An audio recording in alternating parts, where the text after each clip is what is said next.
Welcome to part 1 of our 1984 discussion. I never know how to begin talking. Welcome to part 1 Welcome. of our BBC series. They talk all quiet and soft. Some NPR shit. Yeah, NPR, exactly. Hey everyone, welcome to our first installment of the book club for bitches. And they say like a whisper. Yeah, so okay, but really, welcome to part 1. The book club of bitches who don't read. We're reading 1984 this month. Yeah, we are. It's the end of the month. It's the end of the month. We read past tense. Mm-hmm. This book was amazing. How did you feel about this book? I'm glad it's over. Really? Yeah. No, it was great, but yeah, it was just on at the end. That, and it's just it's a heavier book. Yeah, compared as far as like the material. Mm-hmm. Just like yeah. I don't know, the like plausibility of it all, I guess. I don't know. It was especially exhausting. In this day and age. Yeah. For sure. What did you think about the book? I would have to say this is probably, I'm going to say like my top 5 books I've ever read. One of my favorites. Really? This has been such a good book. Like, if you guys could see right now, it's just covered in sticky notes. I know. We need to post a picture because I just... You went in. Or even just like a collection of our books with all the sticky notes. Like, I feel like we're getting... But it's just, this is such... It was such like a thought-provoking... Obviously, it's a thought-provoking book, and that's just stating the obvious. But, like, it made me question some of my own views, like, about politics and, like... in relation to like where we're at in the world and where we're at like in America in politics. So it really made me like question my own opinions and thoughts and views on things, which I think is what reading should do. Yeah. Or most forms of art at least. So yeah, it really stressed me out in that aspect because it makes you think about life today. Well, and I'll go into this a little bit more later, but the fact that the book obviously takes place in 1984, and the fall of everything started in like the late 50s through the 60s. Like the fact that it can like progress that fast, like in 20 years. Like I'm just like fuck. Like what is 2038 gonna look like? I know. Yeah. So, and like my dad said, he was like, I can't believe they didn't require you to read this in high school, but you read this in high school. Yeah. And I'm gonna say it again. I always say it. I went to school in the ghetto. We did not read 1984. We read like, I don't even think we read like, Mice and Men. We didn't read like any of that. Well, I mean, we read some Shakespeare. And I was an AP, but whatever. Yeah, I mean, I read it my senior year in AP Lit, and even back then, when I was a stupid child, like, it like, blew me away. But then to reread it now, I'm like, I can't believe that we read this in high school, just because of how, like, mature, I guess it is. I don't know, just everything. Like, the ideas and themes and, I don't know, just the content in general. Like, it's so, like, far above like some stupid 17 and 18-year-old kid's head. Yeah. Well, at least me. I was not woke back then. That's not true. No, it is. It is very true. Well, it's hard when you're like that age, like to focus on something so... Yeah. And obviously now that we're older and the world is different than it was when we were in high school. I mean, obviously, I went to high school like literally a decade ago. No, you didn't. No, I started high school when I was 13. Oh, okay. Like, I started high school like a decade ago. Yeah, okay. Like, I finished up. Like, 2022, I will have been out of school for a decade. High school, at least. So this is what I'm saying. Like, it's much different, even in the small span of time, like, from then what it is now, in good ways and bad ways. So, I mean, I don't know. Like, I wouldn't be so hard on yourself about that. Yeah. But, yeah, just to reread it now with 22-year-old eyes is really cool. Yeah. And I definitely got way more out of it this go around. Yeah, I 100% agree with that. Yeah, you lent me the book when we first met, and I mean, I read it, but I think it was one of those that I like, it was so heavy that I was like, I skimmed a couple of pages because I don't remember a lot of this. Yeah. I mean, obviously you remember like the basic plot line, but I just found a big sticky note that says, yo! And that's all I think I have one of those too. All right. So should we, I guess let's summarize this here book for our listeners. Yeah, so the back of the book says... The year 1984... I need to use my finger to follow along. The year 1984 has come and gone, but George Orwell's prophetic, nightmarish vision in 1949 of the world we were becoming is timelier than ever, especially in 2018. That's just my addition to the summary. Mm-hmm. 1984 is still the great modern classic of a negative utopia, which, by the way, just say dystopian society. It says it in quotation marks, which makes me think maybe he's quoting George Orwell. Oh, probably, because it is, like they're, like, saying it's supposed to be a utopia in the book, and everything is... okay, yeah. Anyway, a startlingly original and haunting novel that creates an imaginary world that is completely convincing from the first sentence to the last 4 words. No one can deny the novel's hold on the imaginations of whole generations or the power of its admonitions, ?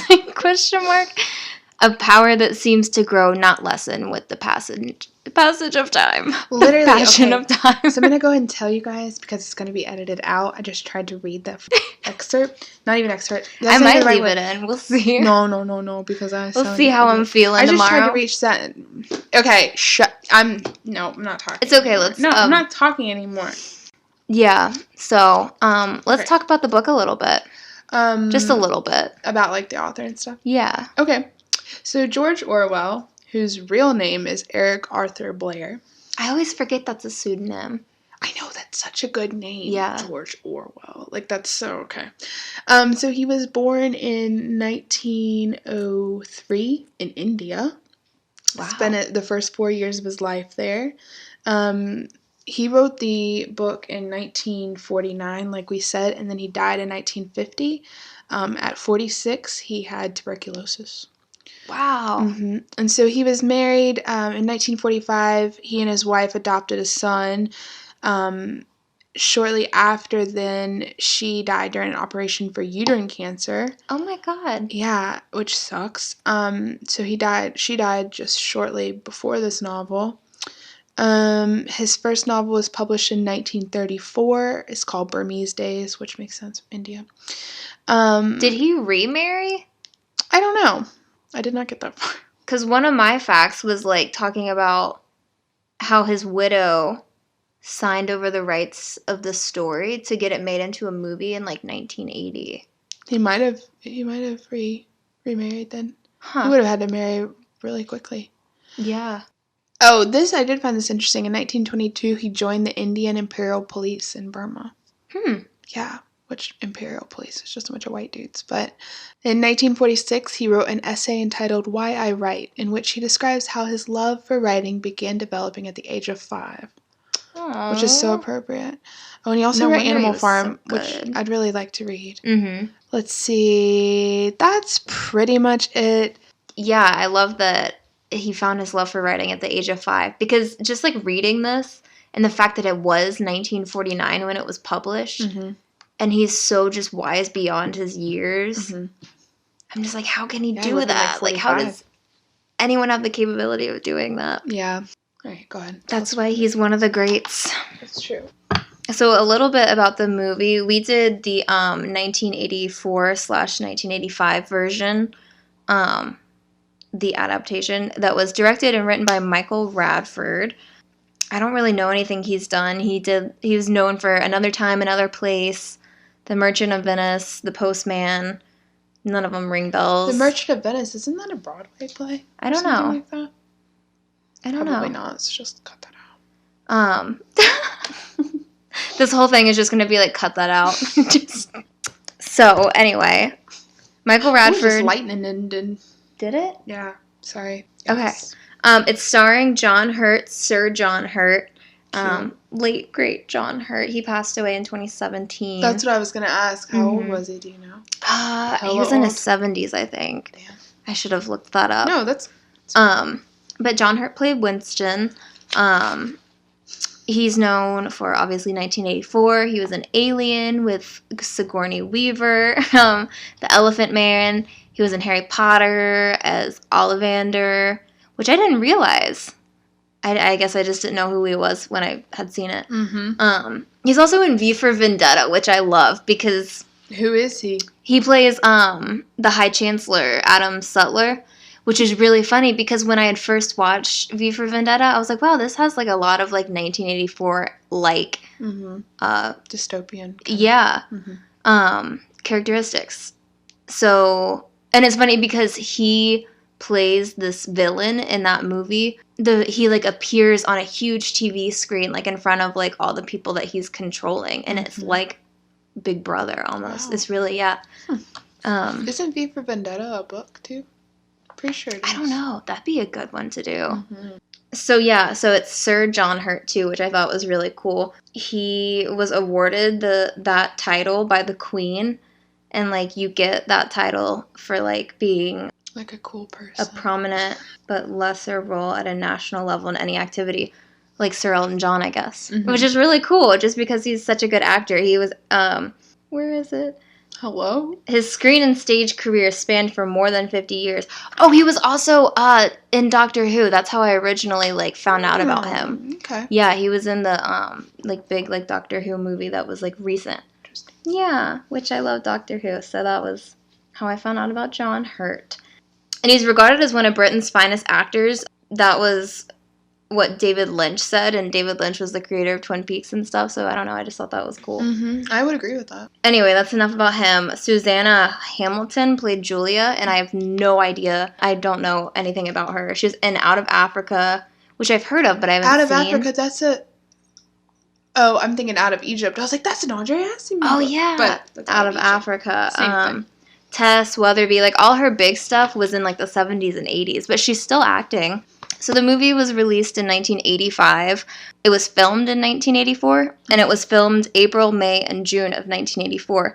And that is, like, the time span during the book. Yeah. So many of the scenes were shot on the days noted in Winston's diary. So the scene where Winston Smith enters his apartment and writes in his diary, dating the entry April 4th, 1984, was literally filmed April 4th, 1984, Very which is nice. so cool. And that was a big, like, marketing, like, thing, too. They were like, oh, like, shot on the same exact time as it was written. Oh, just a, like, cool thing.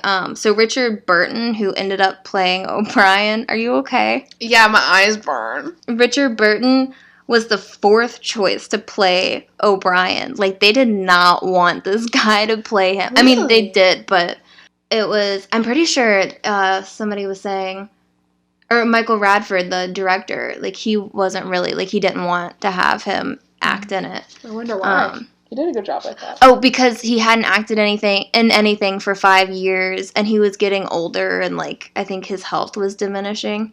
But all the more. Yeah, so... They finally offered it to him after a couple other people turned it down. But two of those people were Sir Sean Connery and Sir Anthony Hopkins, which I thought would have been so cool. And I wonder why he turned it down. They I probably know. weren't paying enough. I feel like that budget on that film Probably. was so big. But yeah, and it sucks because, you know, he wasn't... Obviously, he was the fifth choice, but... He died, like, right after filming. They filmed his scenes in, like, a 3-week span. And he died in 1984 before it was even released. And so they have, like, a dedication to him at the end of the movie. And it was, like, in loving memory. And I'm like, you guys didn't even want him in your movie. And then he died. Fake ass. Yeah. Wow. But yeah, so that's all I'll say about that. I thought he did a fine job. Yeah, I did too. Because of his poor health, I read... that it was really hard for him to remember his lines in that scene, where Winston goes to his apartment or whatever it was. It looks like an office in the movie, but that scene for him to get that whole speech correct without him, like, stumbling over his words or anything, it took a record of 41 takes. Holy shit. That was like me with that commercial. Sweating like a pig on the verge of tears. I get that. Oh, yeah. So, yeah. Wow. That's why he was the fifth choice. Poor dude. Yeah. I'm sorry, he killed it. You know, he fucking killed it. Yeah, definitely. He didn't even get to see it come out. He probably didn't even get to spend that money. Probably not. That's what I'm thinking about that money. They probably underpaid him, too. Bet. Okay, so let's get into it. Let's freaking do this. All right. Hold on, let me yawn really fast. Okay. We just came off of, I think Haley worked 10.5 hours today. Yeah. I think day. I worked, Yeah, but you don't really even get, like, a day off. Like, you may work, like, 5-6 hour shifts, but you don't really ever have, like, a whole day off. Like, it doesn't count. I don't know. I started my day at 8:30, and then I ended it at, like, 5:30. I can't do the math right now. I think that's 8 hours, 9 hours. Yeah, 9 hours. I don't know. Either way, we both have been exhausted. We're so sleepy. Okay, so we're good now. I kind of want to start with maybe we could. I really want to start with Big Brother, but I feel like that's such an overarching theme. Mm-hmm. But I feel like to get into the book, I guess should we talk about like a summary of the book first? Because you remember how we kind of like summarized. Mm-hmm. Past 2 books. Yeah. So I guess the basic summary of the book is there's this man named Winston. He's just kind of like a nobody. Mm-hmm. He's a little bit older. He's 39, I think. Oh, really? He looks 89 in the movie. I know. That makes sense. 39. John Hurt has a wrinkly face. Yeah. And a body that doesn't match at all. No. It's pretty ripped. I feel like that's going to be me, though. Not ripped, but just, like, cushy, but a wrinkly face. You know what I mean? Moisturize. I try. Okay. I'm sorry. No. So there's this man named Winston. He's a nobody. He's living in London in 1984 after it's been... He thinks it's 1984. That I thought was really interesting, too, because... Yeah, he, like, wrote in when he first started writing in that diary. He's like, or at least I think it is? Yeah. Oh, well. From what he could gather, because there's no, like, definitive evidence of what... God, you were paying attention. That was at the beginning. I thought that was more of, like, a poetic thing, like, or at least I think it is. I have no clue. No, I think it, like, genuinely, he doesn't know, because the history is constantly being rewritten. Anyway.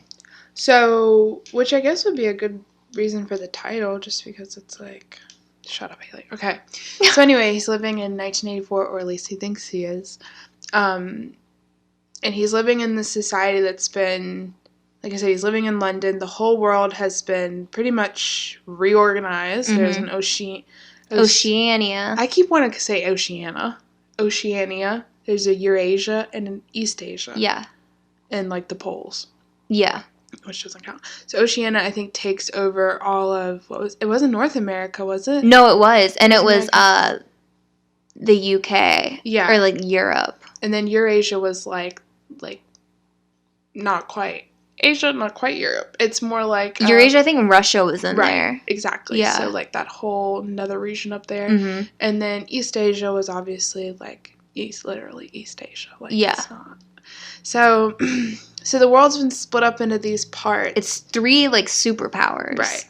And it's been split up in all these parts, blah, blah, blah. The world is at war with each other, or at least we think it is. Mm-hmm. I mean, it's not really, so we can get into that, but people are starving, people are sick, it's disgusting, it almost looks like an apocalypse went through. Like, it's I mean, just really bad living conditions for virtually everyone. Yeah. Everyone's dedicated to work, and it's all about they all are ruled under one government called the Party, ruled by Big Brother, who is like the divine nameless face, nameless in the sense of nobody knows exactly who he is, but he represents... It's Bob Flagg. It's Bob Flagg. That's the actor's name. We, like, paused it, and I don't know if you guys have it, but when you pause it on, like, Amazon Prime, it'll show you like all the actors that are in that scene. It just says Bob Flagg. It was just a picture of Bob Flagg. So the face of Big Brother, and you know they're surveilled. Mm-hmm. Surveilled. Watched. Surveilled. They're watched pretty closely by these things called telescreens, which are like giant TVs. Giant TVs with like these microphones that can pick up even like the smallest of whispers sometimes. A heartbeat. It can pick up like, and it can sense when you're like uncomfortable, and people are just, to wrap it up, people are just like constantly like paranoid, like. And they can watch you through the telescreen. Mm-hmm. Like you can watch what's on it, and they can like see you like always. Right.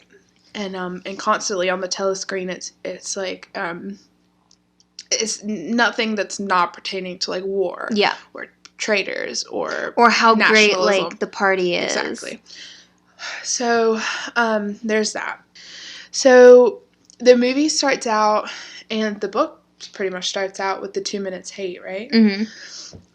Well, I guess the book starts out with him writing in the journal. But it's about like that morning of the 2 minutes hate. Right. So they have this thing in this world, we'll call it, in this new society called 2 minutes hate, where literally for 2 minutes straight they just like get all hype and scream at the telescreen, which is playing like recordings back of like traitors like saying, oh, I confessed to this crime, I did this, this, and this, and it shows like a lot of imagery of war and stuff, and also associating it with victory. So it's just getting all these people like super hyped. Yeah, and really, like they're like encouraged to scream at like the screen, right. And like it's a society built on hate. Literally, and that's the only emotion they're allowed to feel, really, is hate. Yeah. They're not allowed to feel pleasure. They're not allowed to feel love. They're not allowed to feel excitement, happiness, even content. Like it's fear. It's all fear, and it's all hate, which I guess hate is rooted in fear, I would say. So, and this also, I mean, I guess it's worth mentioning, this book was written in 1949, which is after World War II. Yeah. This whole thing that's gone on with Hitler, the Reich, and like, you know, the whole World War II. What's his face? Stalin? Is that who I'm thinking of? Yeah. Right? Yeah. Yeah. Yeah. You're right. Yeah, and then also I wanted to note too that it was written, I would say before the Cold War, right around when the Red Scare was happening. So you can see a lot of that present day, like, politics and in the arms race. That was right before the arms race was happening, and even the race to, like, the moon was happening. See, I'm glad you're here, because I love history, but I can't retain any of it, like, from school. I would say that's what I went to school for, so that's, like... Oh, yeah, duh. That's, like, the only thing I'm good at. So... That is not true. Thank you.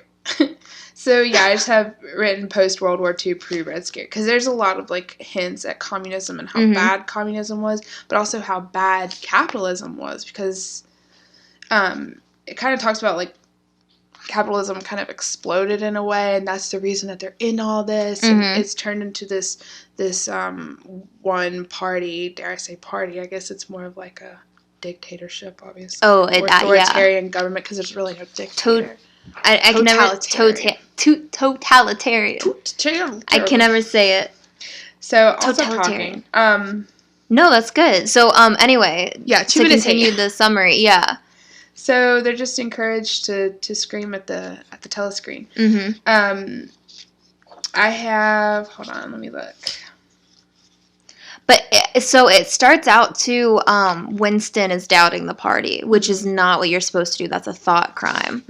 And a thought crime. Okay, and we're not going to get into all this because it could go on forever. But Newspeak was a language that George Orwell created for this book. Right. Which, if you create a language for a book, then you're already, like, way above, like, lots and lots of authors in my eyes, I feel like. Just because had an appendix just for like the terms. But so a thought crime is anything that's like against the party, I guess. And so in your thoughts. Yeah, just be like having an individual thought. And so it starts out oh gosh, we're going to backtrack. But so Winston works in the what is it? The records department. Yeah. Yeah. And his job is to rewrite history. Like, he's given old speeches and stuff that, like, Big Brother has, like, said, where it's like, we're at war with East Asia, but now they're at war with Eurasia. So they change all the history to say Eurasia, Eurasia. Like, we've always been at war with Eurasia. And so he's kind of, like, figuring out, he's like, no, we haven't. Like, this is all, like, bullshit. And, like, everybody in the society, like, on the flip of a dime is like, yeah, we've always been, like, on Hate Week, we'll get to it. But, yeah. So his, like, job is to rewrite history. So he's literally, like, looking at this, and he's not supposed to, like, realize that everything is lies. Nothing that has been written in history books is true. Nothing. Like, it's all been rewritten. Yeah. Even before, like, the time of the party. So. And anyone that disagrees with the party that they catch is annihilated. They're erased from history. Vaporized. So they're they're completely, like, wiped off the face of the planet. Mm-hmm. And there's no trace of them. And part of Winston's job also is to, like, get rid of, like these... Any evidence. Any record of these people ever living. Because that's the whole point of it is, like, you're nobody. Like, you're nobody. You're not a human. Yeah. You have no story when you die. You have no story to, like, no legacy to leave behind. Your kids probably hate you. Mm-hmm. Like, kind of thing. So, okay. Not anything important, I don't think. Yeah.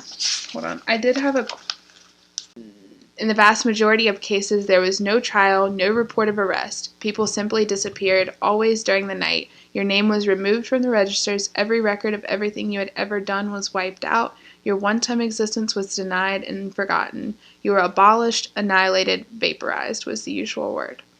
Mm-hmm. So just bring that back in there. And to even, like, speak of a person that was vaporized was a, like, crime. Like, once they're gone, they didn't exist. Mm-hmm.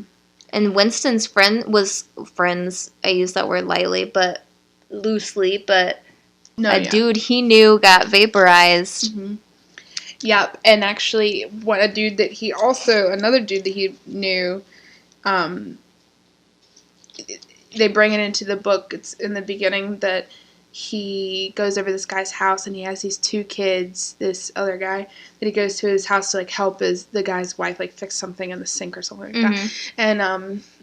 And these two kids are, like, staring at Winston, and they're like dancing around him. Right, and, like, talking about, like, how, they're, like, talking about how, like, they've, like, not turned people in, but, like, criminal. Right, and, like, they've helped, or they're, like, aiming to turn people in, and it turns out that the daughter of the guy actually ends up getting someone.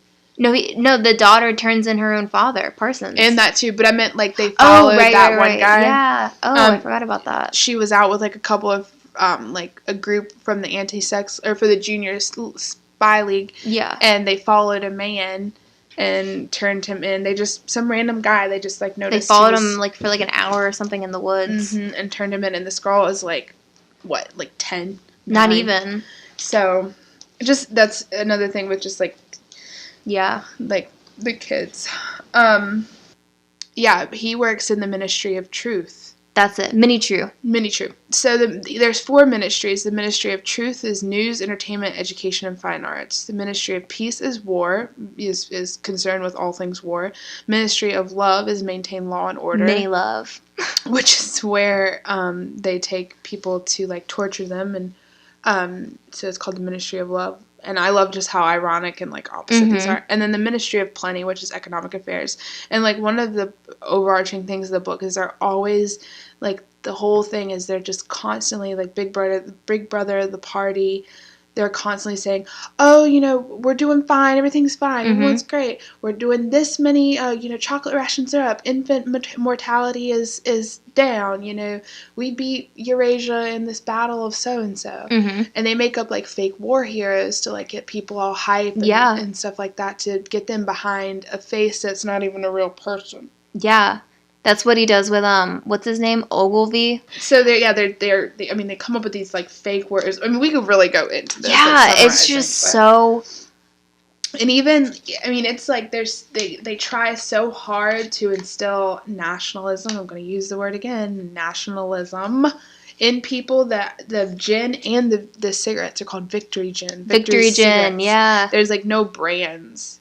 I wanted to get gin for us to drink during this. No, I'm just kidding. I'm just kidding. And I was going to, like, write on it Victory Gin, but I ran out of time. And we can wear overalls.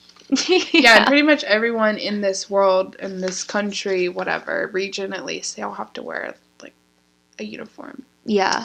So, okay, let's get at least part of the outer party. Right. If you're, like, working in one of the ministries, you're part of the outer party, and you wear these blue overalls. So there are 3 castes, pretty much. There's the inner party, which is made up of, like, people involved in politics, people involved, like, heavily in the party, important people.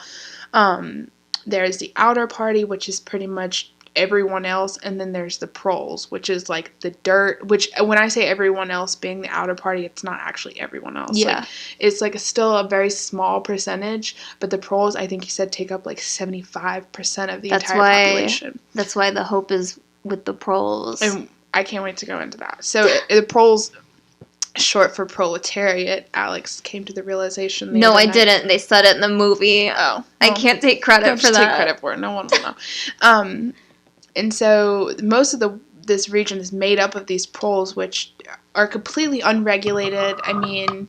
Yeah, like, if I was in this society, I would want to be a prole. Well, they die at, like, 40. Yeah. Which I guess you could anyway. Die that early. But they have the most freedom, it seems like.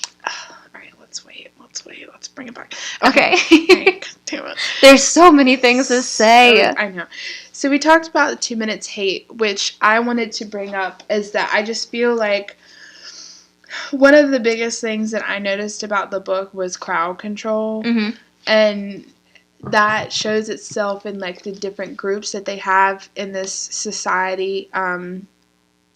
They have the junior spies, which are, like, these younger kids that are spies. Yeah. They have the anti-sex league, which is men and women, usually younger, like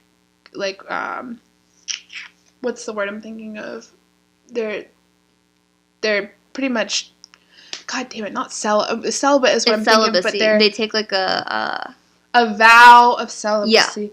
Yeah. So they're abstaining from sex and all sorts of, like, sexual stuff. They're even in the book talking about how they, like, eventually are going to get rid of the orgasm. Yeah, I just got to that, I just finished the book tonight. But yeah, it was, I have the quote right here. He says, procreation will be... Mm-hmm. Wait, the sex instinct will be eradicated. Procreation will be an annual formality like the new renewal of a ration card. We shall abolish the orgasm. Our neurologists are at work upon it now. Mm-hmm. There will be no loyalty except loyalty to the party. They have neurologists. Yeah, literally neurologists specifically, you know, designated in that area. Like, that's crazy. Yeah. But so, like, and the kids that are being raised in the society, like, are being brought up with that mentality.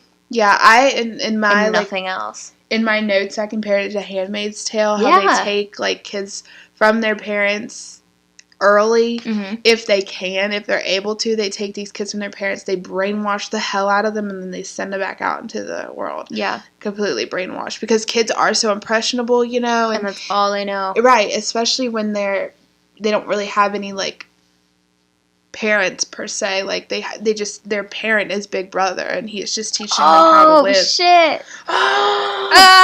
Yo! I said using children as a tool because they're impressionable, passive, and eager to please. Yeah, they are. I mean, they just want to make you happy, especially if they, like, look up to you or if they've been brainwashed so mm-hmm. much they look up to you.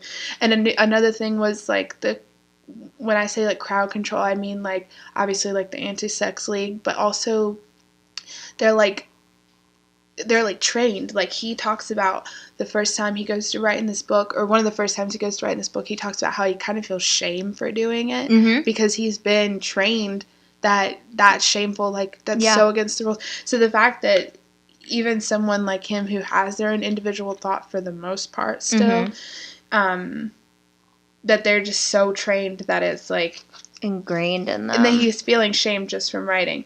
And real quick, so he purchased a journal, like, at this little antique mm-hmm. shop in a part of town he wasn't even supposed to be in.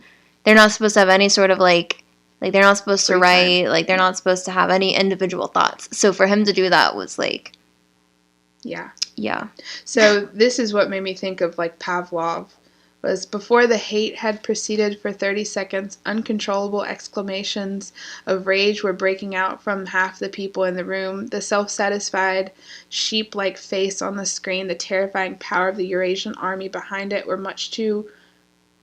too much to be borne. Beside the sight or even the thought of Goldstein produced fear and anger automatically. Because they've been trained like that. Oh, wow. And so Goldstein, let's talk about him really quick for context. Goldstein is a traitor. He used to be part of the party. And I don't even know if Goldstein exists. He doesn't. I don't think he does. So I think he's this made-up dude, and Haley agrees, we just decided, because he just has, like, this face, and They put him up on the 2 Minutes Hate every single day, and they say, this guy betrayed the party. This guy stands for, like, this type of society that's, like, unruly, like, unthinkable.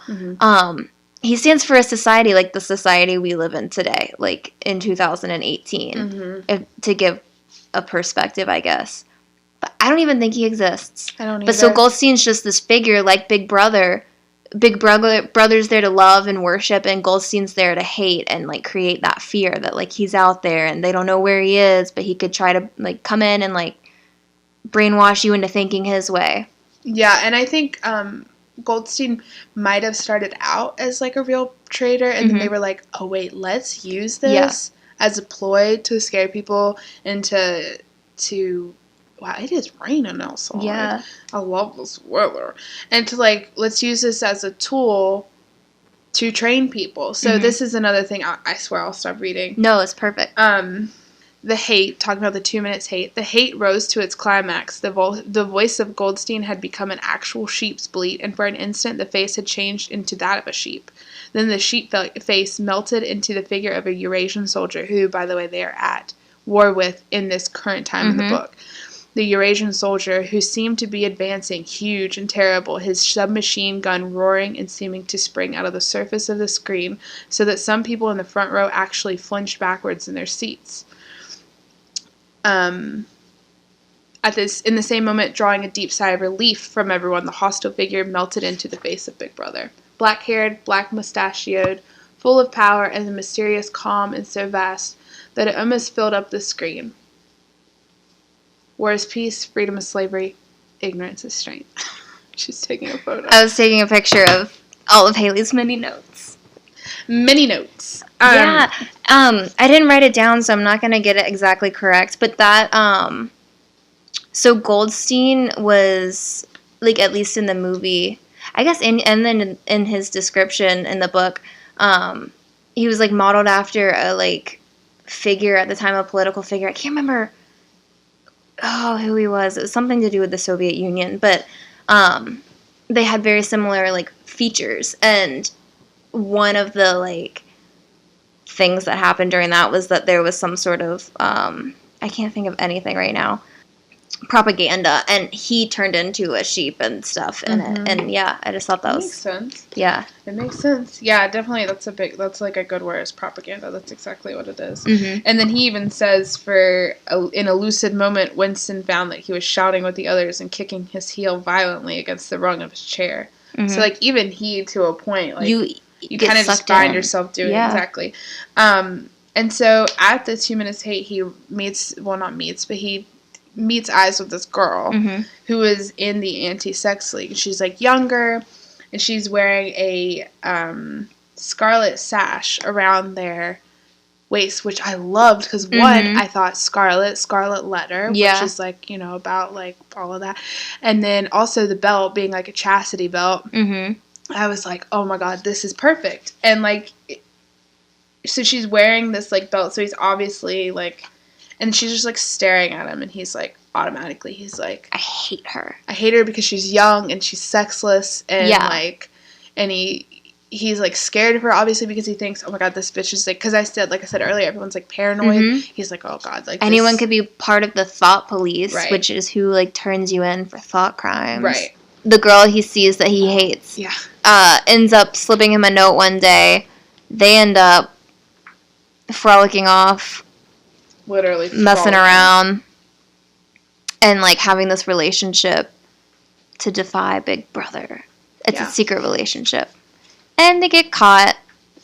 And that's pretty much that'll do for the summary. Yeah, and they get caught. So yeah, he has to, like Alex said, rewrite history. I thought about the inauguration when he says, it was therefore necessary to rewrite a paragraph of Big Brother's speech in such a way to make him predict the thing that had actually happened. So I thought about, like, the inauguration where, like, God, I really don't want to get political, where it's like, Trump was like, I had millions of people at my inauguration, so much more than Obama. And, like, how, like, the different photos were taken to make it seem like there was so many people there, and then that one surfaced, and it was like, that's not so much political as it's just, like, one example of many. Yeah, everything's just so PC nowadays. I'm, like, scared to say I thought, honestly, going into this, I thought I was really just gonna, like, that was what my main focus was gonna be, was literally Trump and this election and everything. And it was, but not nearly as much as I thought. More, like you said, just society as a whole. Right. For so long now. Yeah. And the fact they keep having to reassure, like, the citizens of Oceania. Oceania. I hate that. Why can't it be Oceania? That sounds a lot better. Oceania. I didn't know if I was saying it right in my head until we watched the movie. So they keep, like, reassuring all these citizens, like, we're fine, like I said, infant mortality's down, blah, blah, blah. The fact that the Ministry of Plenty, which deals with economic affairs, like, it's literally called the Ministry of Plenty, they, like, they try so hard to the point where it's, like, this is all bullshit. Even to, like, the dumbest person, it's like, this is bullshit. But they believe it. They believe everything. And the Ministry of Plenty, in the movie, they call it Mini-Pro, which I was reading about, which they, like, assume Ministry of Production rather than Ministry of Plenty. But that's just, yeah. Interesting. Yeah, it says Ministry of Plenty talks about how, in any case, 62 millions was nowhere near the truth of 57 millions or 145 millions. Very likely, no boots had been produced at all. They're talking about boots production. Likelier still, nobody knew how many had ever been produced, much less cared. All anyone knew was that every quarter astronomical number of boots were produced on paper, while perhaps half the population of Oceania went barefoot. Because it's just like, and they just live in, like, this filth, and, like, the Ministry of Plenty and the party in general, like, tries so hard to reassure everyone that we're doing great, blah, blah, blah. Yeah. Employment rate is down. And people believe it. Because whatever the party says is true. 2 + 2 = 5. So crowd control. No, let's talk about sex. Let's talk about Julia. Sex, let's talk about Julia, and then that will bring us into sex. Let's talk because I have a bone to pick about Julia. How do you feel about her? Ups and downs. Let's talk about making love. We don't have copyrights to that song. You could just slow it down or something. Yeah, so Julia, from the get-go, I was like, Julia is setting him up. I hated Julia. Well, because she came in so fucking strong. Who just leaves a note to somebody, I love you, and, like, pretends to trip and, like, all this stuff. The fact that she was, like, so knowledgeable about where to meet up. They would meet out in the country, just by the way. She's done it many, many times. Yeah, but just that's the reason I thought maybe she was setting him up. And just because she came on so strong, I was like, something's not right about this. So I thought she set him up. But yeah, but according to them, you know, she had been treated pretty much the same way, if not worse, than Winston when they got caught. But I don't know. I just don't 100% believe that. So she pisses me off. Like, I liked her at first because of, like, this like rain is so heavy right now. Because she was like they were gonna, like, defy the party. But the only way she was defying the party was by having sex, which I thought was great. I loved that, like, idea, was that, like, just the act of having sex is, like, this huge, just, like... And also being involved in that anti-sex league. Yeah, so that too. Like, double the middle finger. I don't even remember. But it made me so mad because, like... the more, like, into their relationship and, like, the more Winston talked about, like, ways that they can, like, continue this into the future for, like, future generations and, like, try to, like, slowly, just, I don't know, just have the, like, idea spread of, like, you know, I don't know what I'm trying to say. But she was like, no, like, she was like, what's the point? Like, she didn't care. She was just, like, literally just trying to have a good time and then, like, go about her day. Like, she didn't care about the future. She didn't care about anything. I think she was a realist in that aspect. But it made me so mad. Yeah, I mean, I would say she was a realist and a defeatist in the same way. It's like, at a certain point, you have to say, like, how much of my effort can I put in if no one else is, like, you know what I mean? Like, it was pretty much... Yeah. And the whole theme of this book is if you can't beat them, join them. Oh, okay, hold on. So let's see. Oh, okay, so she's having a conversation with Winston. This is what really just, like, made me angry. Oh, so he's talking about, okay, he found a piece of, like, an old, like, magazine of these 3 guys who were proven guilty and, like, confessed to all these terrible crimes on this certain day. But there was a magazine clipping that he had of these men on this certain day at, like, a, like, thing for the party. Like, they weren't where they said they were. They weren't, like, where they confessed they were. Mm-hmm. And so he's, like, telling her about this, like, thing that he saw. It was years and years before. You know what I'm talking about? Mm-hmm. He, at the time, he had burned it because, like, you know, like, that was, like, proof that, like, what the party said was untrue and mm-hmm. whatever. And so he was saying, like, had he had it at this point in his life, he would have, like, kept it, and he would have, and she's like, what would you have done with it? Yeah. He's like, I don't know, like, I would have passed it along and, like, maybe, like, have some sort of, like, rebellion start to spread. And I think it's a generational difference, too. Yeah. And so he said, and so where the next generation can carry on where we left off. And she says, I'm not interested in the next generation, dear. Mm-hmm. I'm interested in us. And he said, you're only a rebel from the waist down. I thought that was funny because it was so true. That's like all, that's it. Mm-hmm. It says, in the ramifications of the party doctrine, she had not the faintest interest. She became bored and confused when he would, like, talk about, like, newspeak and stuff. And she says she never paid any attention to that kind of thing. One knew that it was all rubbish, so why let oneself be worried by it? Which is, I guess, what you were saying. Like, if you can't, like, fix it. She knew when to cheer and when to boo, and that was all one needed. If he persisted in talking of such subjects, she had a disconcerting habit of falling asleep. That made me so mad. But like I said, I think it's a generational thing. Like we didn't really take this book seriously when we first read it because we were so young. We didn't really give a shit. We only really cared about what was happening in that moment. Yeah. She doesn't have the history he's had. She doesn't have old memories of what life was like before the party. Even his memories were super faint, and they weren't, you know. She just whine. Yeah, I know. She'll get over it. She just defeated us. The door was pretty much closed. Oh, really? Yeah. Hey, babe. Just be nice and quiet, okay? Come on. Come sit up here. But yeah, so that, and now that you say that, yeah, I get it. I mean, and she probably just... Because she's supposed to be, like, what, 26 or something? Think about when this book was written, too. Like, I feel like, for the most part, women weren't taken very seriously. It could have just been, like, a side character just to kind of, like, show how... like, noble and, like, serious Winston was compared to, like, some girl that just wanted to rebel because she was a young girl and just wanted to have sex. Yeah. Yeah. And then also about sex, so, what's her face? Julia, she works in pornosec, which they have this whole, not office, but I guess, like, office just for regulating, like, pornography, which I thought was hilarious. Like, you can't have a private conversation, but you can watch porn. But I need to say something about that. Yes. With the porn and the fact that, this will get into the pros, but, like, the fact that porn and the lottery were such, like, these big commodities, because they're pretty much the only freedoms that anyone has is porn, which keeps them celibate, I guess, in a way that they can just, like, masturbate and then... But wouldn't that be, like... It almost, like, pacifies the need for sex in a way, especially if you're already prohibited pretty much from having it outside of, like, just conceptual. Like, you can't really have sex for pleasure. So I guess it's, like, giving them, like, a little, like, a tiny piece of the pie without giving them the whole thing.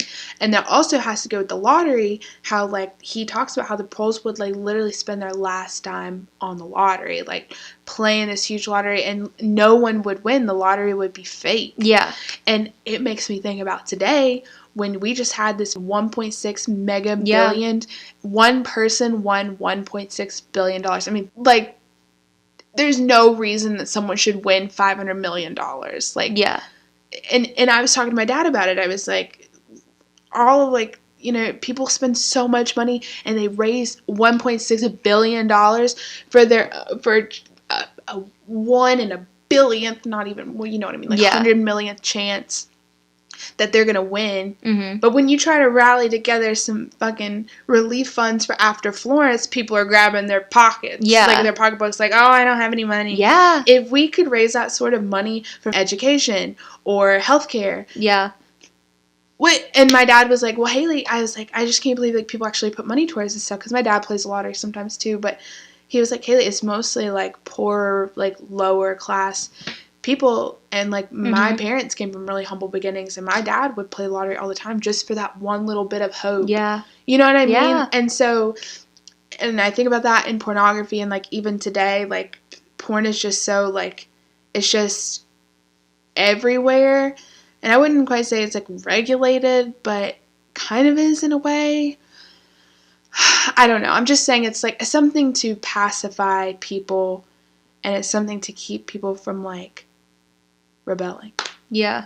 And so I have written down that anti-sex is a form of crowd control, because sex equals happiness, or at least temporary happiness, which happiness is a temporary emotion. So sex equals happiness, which equals rebellion. When you have people that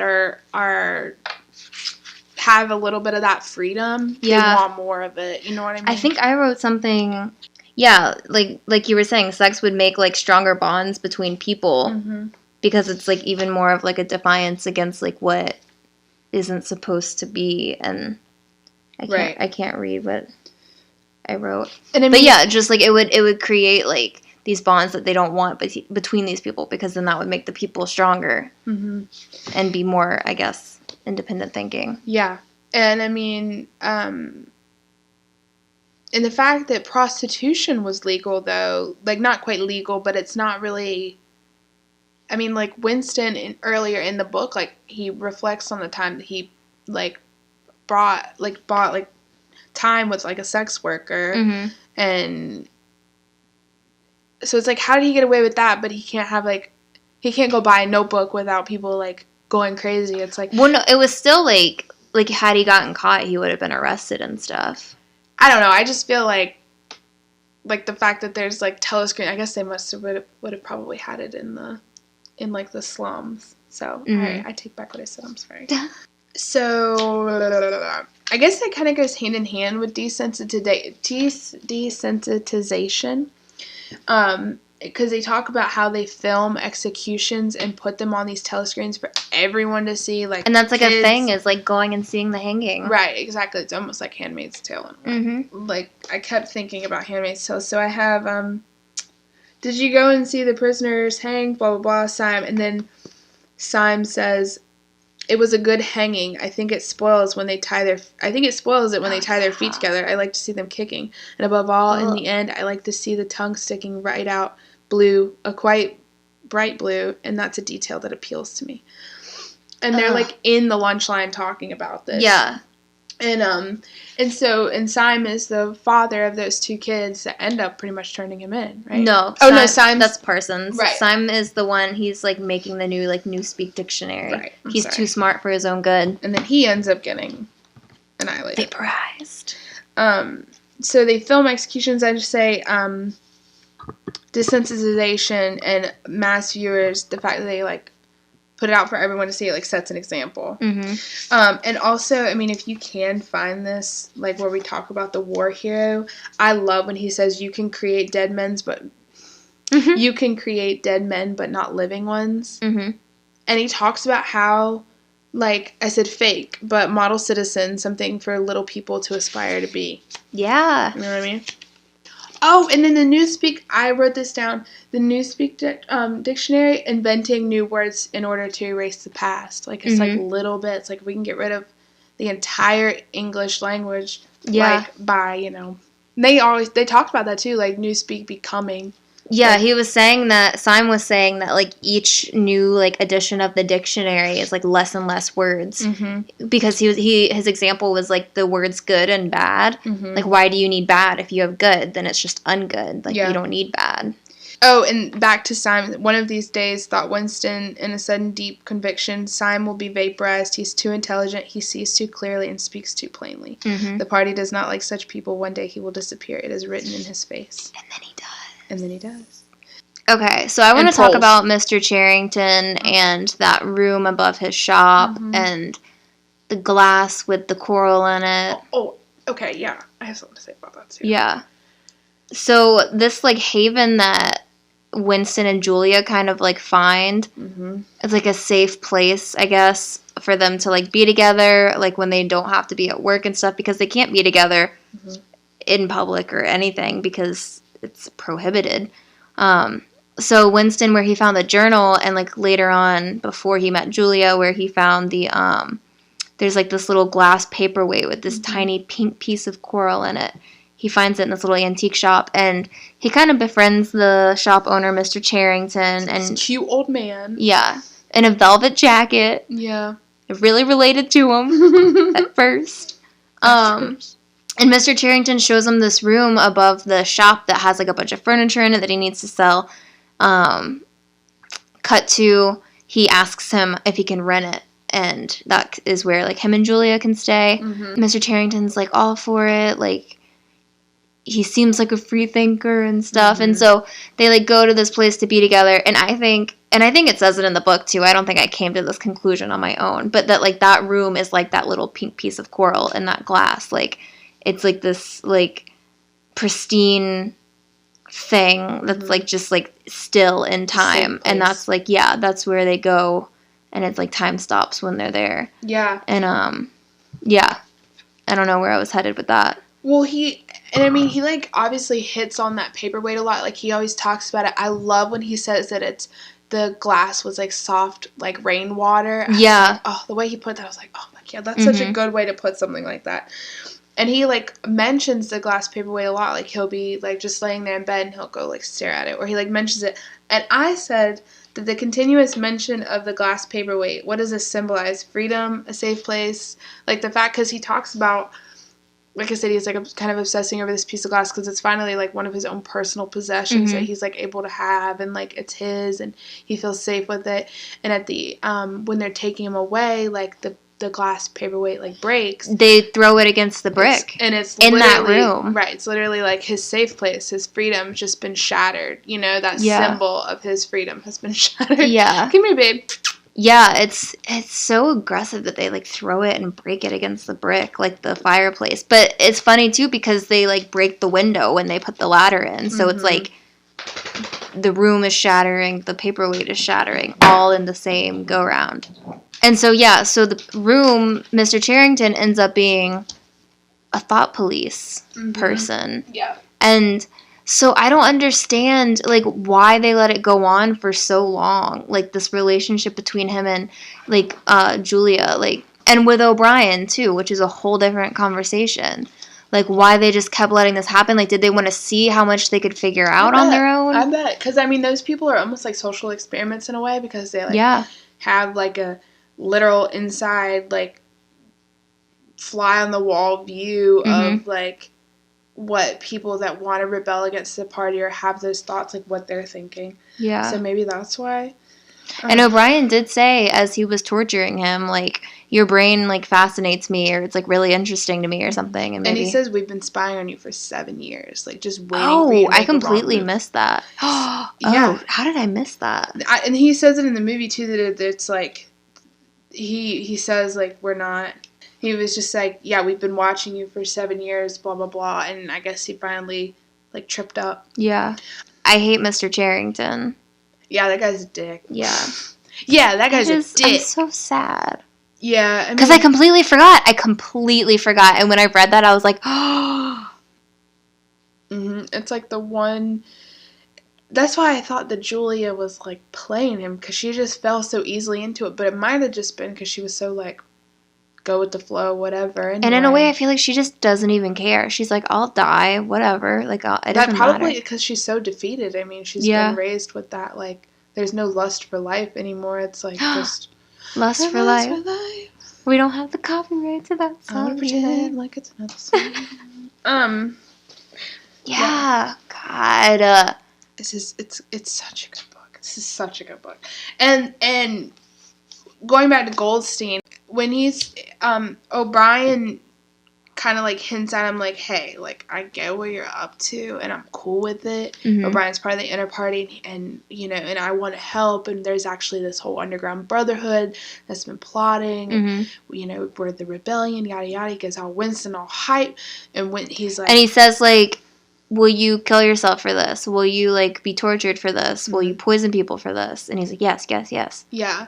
Oh, yeah, so he gives him a copy of Goldstein's book, quotation marks, like air quotes. And Goldstein's freaking book, the excerpt from it, It did drag on, but it was so good because But it was all bullshit. It was all written by the party. Yeah, but it was... Which is, like, it makes it almost obsolete. Yeah, but it was good in the sense of, like that's... Oh, pretty much how... I mean, whether it was fake or not, it's the truth in a way. Like, because it's how, like, the decline of society happened. It talks about, like, you know, the 50s and the 60s and the rebellion. And so I really enjoyed that whole excerpt because it was just, and it was so relevant, and it could totally be, like all of this, applied to the everyday world right now. Yeah. Sorry, I'm like half thinking, because I'm looking at something. Speaking of symbols, I also thought his ulcer was a symbol because in the beginning he has this like ulcer on his leg. A varicose vein. But it's like also like it's like an ulcer, and he's like varicose veins like running all up his legs. Yeah, so he has this ulcer, and it's like not in good shape when he's like, you know, in the very beginning of the book. And then when he meets Julia, he's like in love, and he's like having sex, and he feels good, and he like kind of happy. The ulcer like kind of clears up, and he feels better, and his legs feel a little bit better.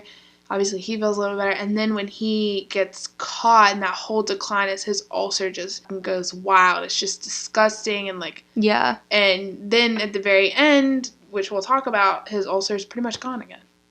So it's like... I thought it was kind of just a symbol of like his being in a way. Like his... But at the end, it's because the like people are like giving him stuff to treat it. Exactly. So it's like... We're taking care of you. Right. And, like, even if that is a symbol for, like, his well-being, though, like, the reason that it's gone is because of Big Brother. Yeah. You know what I mean? I'm, like, trying to think, because the book was so long, but not a lot happened. Yeah. Like, we've already pretty much talked about, like, the whole story. Like, there was so much build-up to him and Julia, and then that was even such a short-lived thing. And then right before anything could happen, like... Right when he got the Brotherhood book and stuff, and, like, he had, like, a flame, like, in him. Like, he wanted to, you know, like, do what he could to defy Big Brother. He gets caught immediately. Nothing happens. And it's so just anticlimactic. And it's so just, like, heartbreaking. But isn't it all anticlimactic? Like, I feel like everything that goes on in that world is so, like, even the worst thing that could happen to you, which is death, everyone's like, okay. Yeah. Kill me, please. Even the people that really don't want to die, they're still like, I'll die for the party. Yeah. You know, or like people that they're just so brainwashed or they're so defeated that they're like, you know what, fuck it, just kill me. Or don't kill me, and I'll just suffer. I loved the proles. So like you said, like, who wouldn't want to be part of the proles? Unfortunately, they live in like complete filth. Like, I mean, it's just rampant with disease and like infections, and everyone's super hungry, and like, you know, it's just disgusting where they live, and supposedly they're kind of just like a very like lowbrow, like looked down upon, but they have more rights than anyone. I wouldn't say rights, but freedom. Sorry. Yeah, you're right. Freedom than anyone in the inner or outer party has. Yeah. Even though they have like they're not being watched as closely. Yeah, and they have a lower quality of life. So it's like, what's better, freedom or a little bit better quality of life? You know what I mean? So they talk about how the hope is in the proles, but the proles are too either we don't know about it yet that they're planning a rebellion, or they're too dumbed down to even think about rebelling. And I think that's why they're not like surveilled as close. Yeah. Right. There's no telescreens there because it's like, why put telescreens there? They're all idiots. They're not going to rebel. They're almost like barbaric in a way. Yeah. Yeah, and he talks about that too, like how about it's just kind of like this, not quite the state of nature, but it's just kind of like, it's kind of like where pretty much anything goes kind of thing. Like, but they also get bombed regularly. Exactly. So it's like, what would you rather have? Like a shitty quality of life? Or... Yeah. But I mean, at the same time, it's like you have that, like, terrible, like, way of living. So what's the point if you end up blowing up? You know? Yeah. I don't know. I had something on here. And I think while you're looking for that, speaking of, like, the bombs that, like, hit the like, it's always, like, the proles. It's never, like, I don't know. It's never, like, in the, like, wherever the inner and outer parties are. But, Julia even talks about how, she thinks that, like, the inner party is the one that's, like, shooting off those, like, what are they called? Rockets? What are they? Something rockets. And they're blaming it on the Eurasia or East Asia, whoever they're, like, in war with. But it's just to create that fear again. So, yeah, these proles, they just live life so freely, and they're just, like, not so freely, but it's, like, they don't really know anything better. There's no education. There's no... Yeah. But, and they're literally, their lives are ruled by, like, pornography, and their lives are ruled by, like, the lottery, and just, like, little dumb shit that, like, will keep people, the sheep, busy. Yeah. You know what I mean? And that's what I related it to nowadays with people being so fucking obsessed with the lottery these past couple of weeks. I'm, like, amazed. I'm like, it's not that big of a deal. Like, I mean, I get it. It's a lot of fucking money, but it's, like, in the grand scheme of things, like, that was all that was on the news. Like, because they play the news, you know, at my work. So it's, like, all the repeating stories, like, half of it was about the fucking, like, who's going to win the Mega Millions, blah, blah, blah. Oh, really? It's building up to 1.6 billion. I'm like, who gives a fuck? Like, literally, there are bombs. Well, I guess that's being in the news now, but there are bombs being sent out across the country, and you want to talk about how someone's going to win $1.6 billion? I mean, it is amazing, because it's, like, reached, like, a... absurd number. Right, and, like, a record, almost. Yeah. But it's, like... Yeah. That's what we're talking about? Okay. Oh, I also thought it was interesting, the proles don't even get, like, an official name, really. They're just the proles, the proletariats, which is... And in the book, they don't even say proletariat, it's just the proles. I think. I think they use the word proletariat, but I don't know if they use it in the way that... But anyway, so, like, when they're talking about, they go, oh, there's the inner party, there's the outer party, and then there's proles. They don't even get, like, a name. They're so low, we don't even really give a shit. Shrug it off, yeah. But I guess that's why Winston says the hope is, like, if there is a... Oh, I can't remember the quote. There is hope, it's in the proles. It's in the proles. Yeah, because there are so many of them, but they're so fucking... stupid. Well, not even stupid. They're probably super smart, but they don't know how to utilize it, and they're not given any tools to, like, be great. They're just... And I also wrote... Because I loved this, man. In that passage from Goldstein's book... He says, he talks about, it says, human nature, that the middle is fighting under the guise of equality. They enlist the low to defeat the high, and then dump the low when when the middle is finally where they want to be, which is so true. And I, you know me, loved Bernie Sanders. I thought he was a dreamer, but, like... I thought he was a dreamer. I really did. I wanted him to win so badly, but... It was kind of in that way, and he's, like, not a good example, but I mean, as far as, like, because he really was, I think he really did give a shit about human rights, and he was there with Martin Luther King. Yeah. You know, he's obviously gives a shit. He's, like, a real fighter. God. He's got his own skeletons, we're gonna talk about. Well, no, he's got his own skeletons, too. I can't act like he's, like, a messiah, but his followers, like, you have, like, these middle-class people, a lot of people our age who really didn't know what they were talking about anyway. I mean, a lot of them, you know, do, but some of them would just be talking, they were just, like, kind of going with the flow, like, yeah, you know what I mean? It seems like a good idea. Right. But it was, like, the middle, fighting under the guise of equality. They enlist the low, like, hey, you know what, you're being victimized, to come with us, let's get equal here. And then the middle, who's been fighting for equality this whole time, defeats the high, they become the high, and then they're, like, back to where you were. You know? Yeah. And and that's what it talks about in that little passage, and I read that, and I was like, yo. Yeah. Is that the sticky note that you had, yo? Or no, it was another one. So members of the inner party, I put that they were really only there, obviously, because that was the whole thing that, like, amazed me about this entire book, that this whole world does not exist for any reason other than power. Yeah. There's really no money involved in it. I mean, obviously the inner party lives better than the outer party and the proles, but there was no money involved. It was just about power of these people. And it talked about how no matter what alliance there was, Oceania and East Asia couldn't defeat Eurasia and vice versa. Like, they are all equally matched, and there's, like, no chance of, like, overthrowing one or the other. So it's just, like, this, like, all these powerful people that are just trying to stay in power. Mm-hmm. Yeah, exactly. I put members of the inner party are there both for superiority and self-preservation. Because there's probably people in the inner party that were like, this is totally, I mean, there's probably a lot of people, this is totally bullshit. Yeah. What we're doing is wrong. But it's out of self-preservation because they're safe. Yeah. Most of them, way more people in the inner party are safe than, like, the outer party. Yeah, because who's going to turn in the inner party? Right, exactly. Because then that also reveals kind of, like, corruptness on, like, in the inner party. Like, if anyone were to hear about that, but I guess no one would. Yeah, because they just change it. They'd vaporize them, and then they'd change it so they never existed. Exactly. And so their corruption never existed. Oh, God. It's a never-ending cycle. It will never end. There's no hope. There's no hope in the future. That's the thing George about this Orwell. book. Yeah. What was that quote? If you want to imagine the future, imagine human boots stamping on the face. Yeah. For eternity. That's one of my favorite quotes. Mm-hmm. And it's so sad. It is.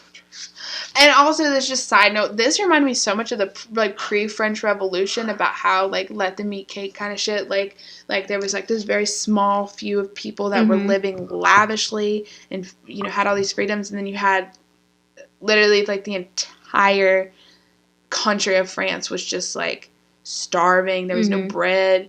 Water was disgusting. Venereal diseases everywhere. Like people were getting killed, and it was kind of like lawless almost. Yeah. And I thought that was weird how they brought that in.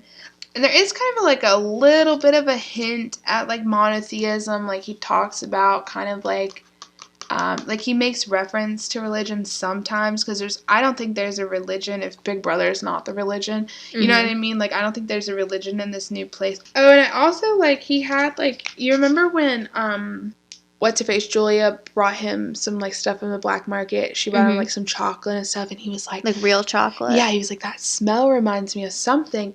I noticed that it hooked back to the end of the book where he has that memory about the chocolate where he steals it from his sister, his, like, dying sister and his, like, dying mother. And, like, that's where he remembers the chocolate from.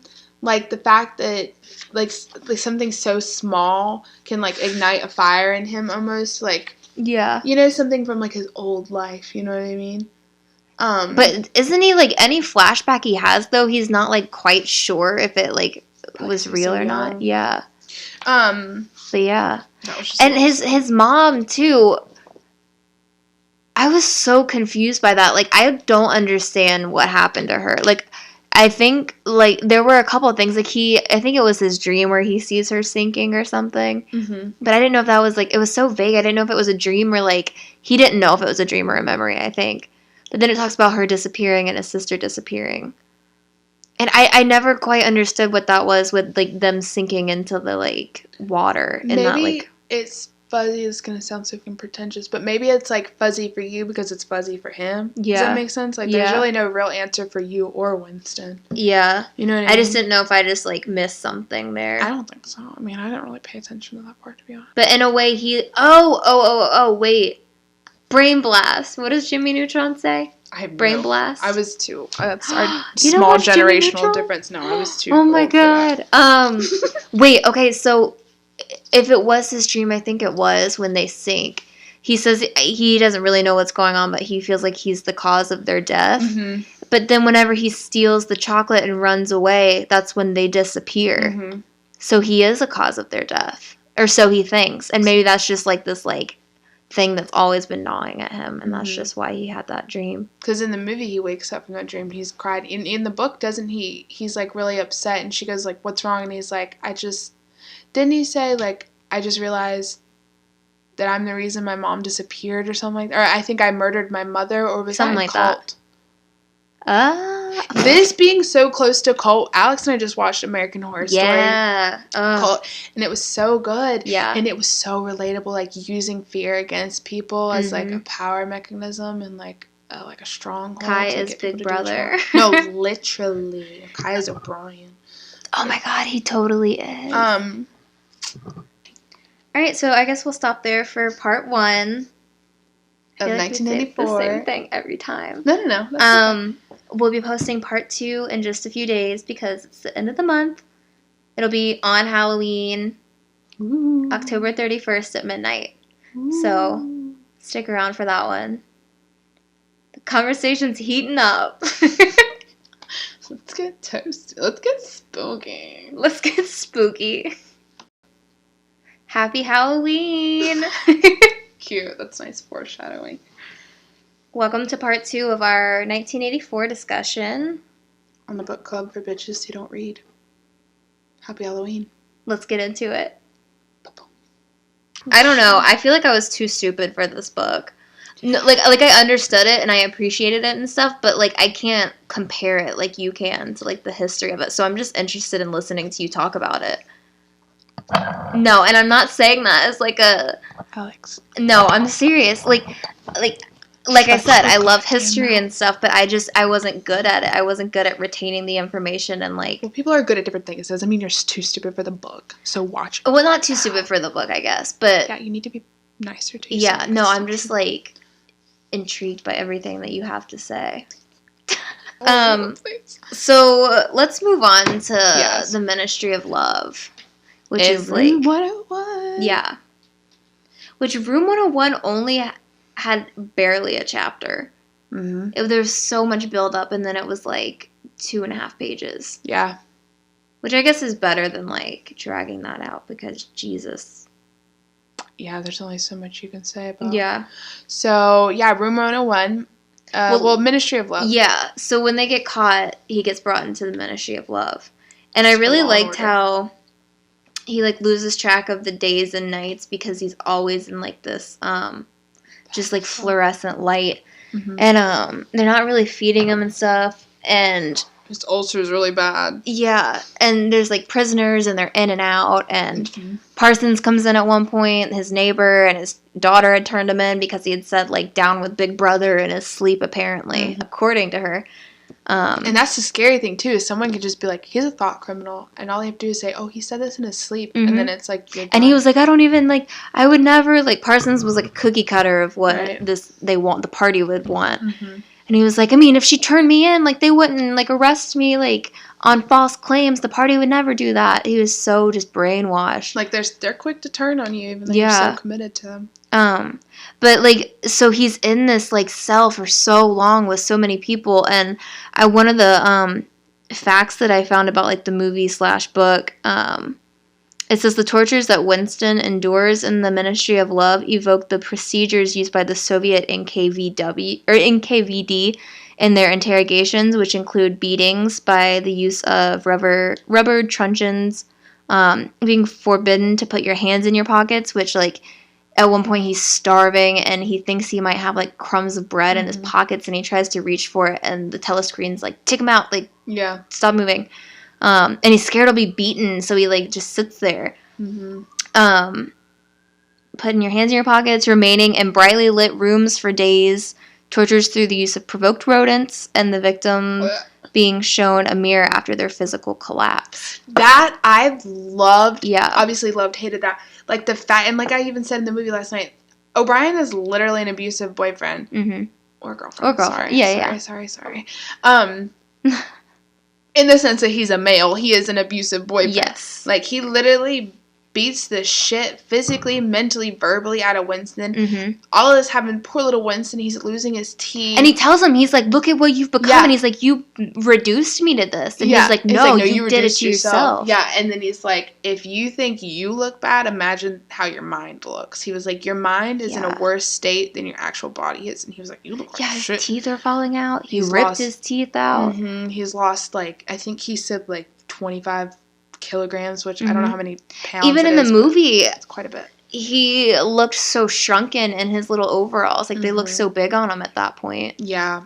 And so he endures, like, all of this torture where he's, like... He's getting, like, pulled apart. Yeah, and little by little, and this guy's, like, O'Brien, who is the guy that, you know, gives him this book and, like, he makes him think he's on his side. Yeah, and so he's the one that's torturing him. He's kind of like the big head in all this, and he's just completely, like, breaking Winston down. And finally, you know, he's tortured him so much. Winston has confessed to crimes that he didn't even come close to committing, and he's, like, filmed saying all this, like, at the very end. Well, I guess that's too close, but the very end, like, it's, like, shows him, like, confessing, like, all of these terrible crimes. In the movie. Yeah. That's not in the book. I thought that was kind of cheesy in the movie, when he's sitting in the cafe. Really? I thought that was great. I think we have different views on the movie, though. We'll get to that. Yeah. And so, anyway, so he, like, tortures him, and he gets him to admit all this stuff that he hadn't even done, blah, blah, blah. So, yeah, he tears him down physically, mentally, verbally, and finally he's like, you're ready for Room 101. Yeah. Tell us about Room 101. Well, so I like how in the book, which they didn't do it in the movie, it's so drawn out. And after he's, like, pulled apart and, like, tortured for a while, he lives in that cell for a while, and that's where he has, like, a cot, and they give him 3 meals a day, and so we can kind of figure out, like, how long he's been there.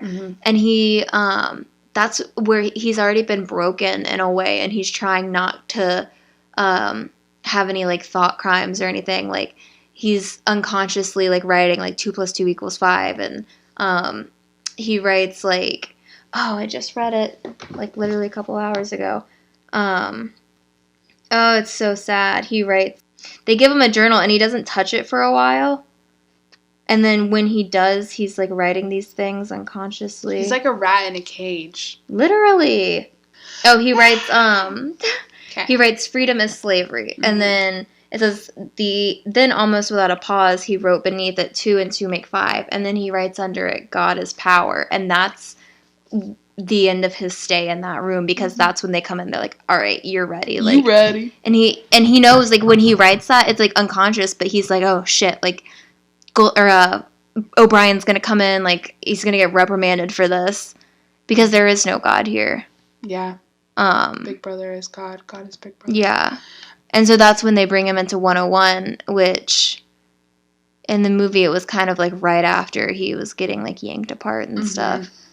So it was more drawn out, and it showed his, like, which I forgot about from the first time I read it, just, like, he was already, like, being brainwashed again, like, as he was in the cell. But yeah, so then he gets brought into Room 101. And that's where they bring his biggest fears. Yeah, I loved that, too. He was like, what's in Room 101? And he's like, you know what's in Room 101. Like, everybody knows what it is. Like, it's what you fear most. And Winston fears rats. And it talks about, like, he was like, it could be, like, being buried alive. It could be this or that. It could be rats. And I'm like, damn, like, imagine that person whose biggest fear is getting buried alive. Like, what do they do to them in Room 101, you know? Bury them alive. Yeah. And then bring them back up, I guess. Oh, God. And I think it's so funny. Well, not so funny, but, like, I think about, like, American Psycho and that rat and, like, just how disgusting rats are. And I'm like, that has to be terrifying. Yeah. So they bring a cage of rats to a cage that's connected to its face. And it has 2 doors. And there's these 2 rats that are, like, ravenous. Like, disgusting and huge. And he, like, talks about how, like, they will literally eat a baby alive in, like rip it to its bones. Minutes. Yeah. And so he lets the first door open, and the rats start rushing towards his face, and then they close it. And he talks about saying, like, or O'Brien says, like, they'll burrow into your eyes. I've seen them burrow into cheeks before. And then he Oh, okay, and this is kind of backtracking, but the reason he hasn't been in Room 101 yet is because he's confessed to everything, anything in the whole world, everything he didn't even do, but he hasn't betrayed Julia. He's, like, told them everything about her, but he hasn't betrayed her in the sense where he was just, like, do whatever you want, and that's what they want. That was, like, the final, like, what is it, the straw that broke the camel's back? That's what that is. That's, like, what Room 101 is. Yeah. And I think that it's because, like, love is such, like, a powerful emotion, and it's such a powerful tool. And, I mean, love, in my opinion, trumps hate, obviously, because I like to think that. But I really do think, like, you get more from, like, love than you do hate. And so if you still have someone that loves someone enough not to betray them, even in the worst circumstances like that, they haven't given themselves to you fully. Yeah. Like, as far as, like, committing. I just got chill bumps. So, when he finally... Because at first I was like, okay, that was stupid. Like, he finally is like, fuck this, do this to Julia, just do it to Julia. Do it to her, don't do it to me. Do whatever you gotta do to her. Yeah, don't do anything to me. Don't do it. And then finally they're like, oh, you've passed. And I'm like, at first I was like, okay, that's the dumbest shit I was like expecting him to get his face all eaten up, like, at least for a little bit. But then I was like, that is so like anticlimactic. But then the more I thought about it, I was like, that means they really did get control of him. And so much so that.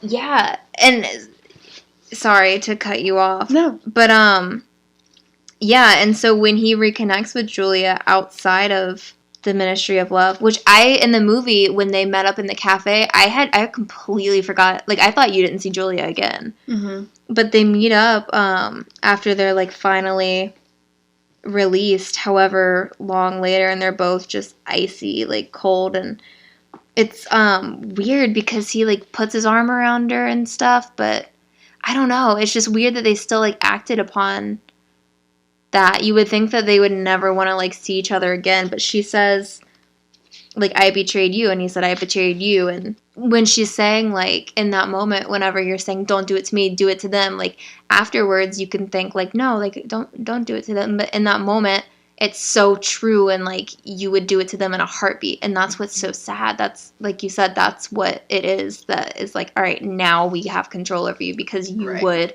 put that person that you supposedly love in that terrible position. Yeah, most definitely.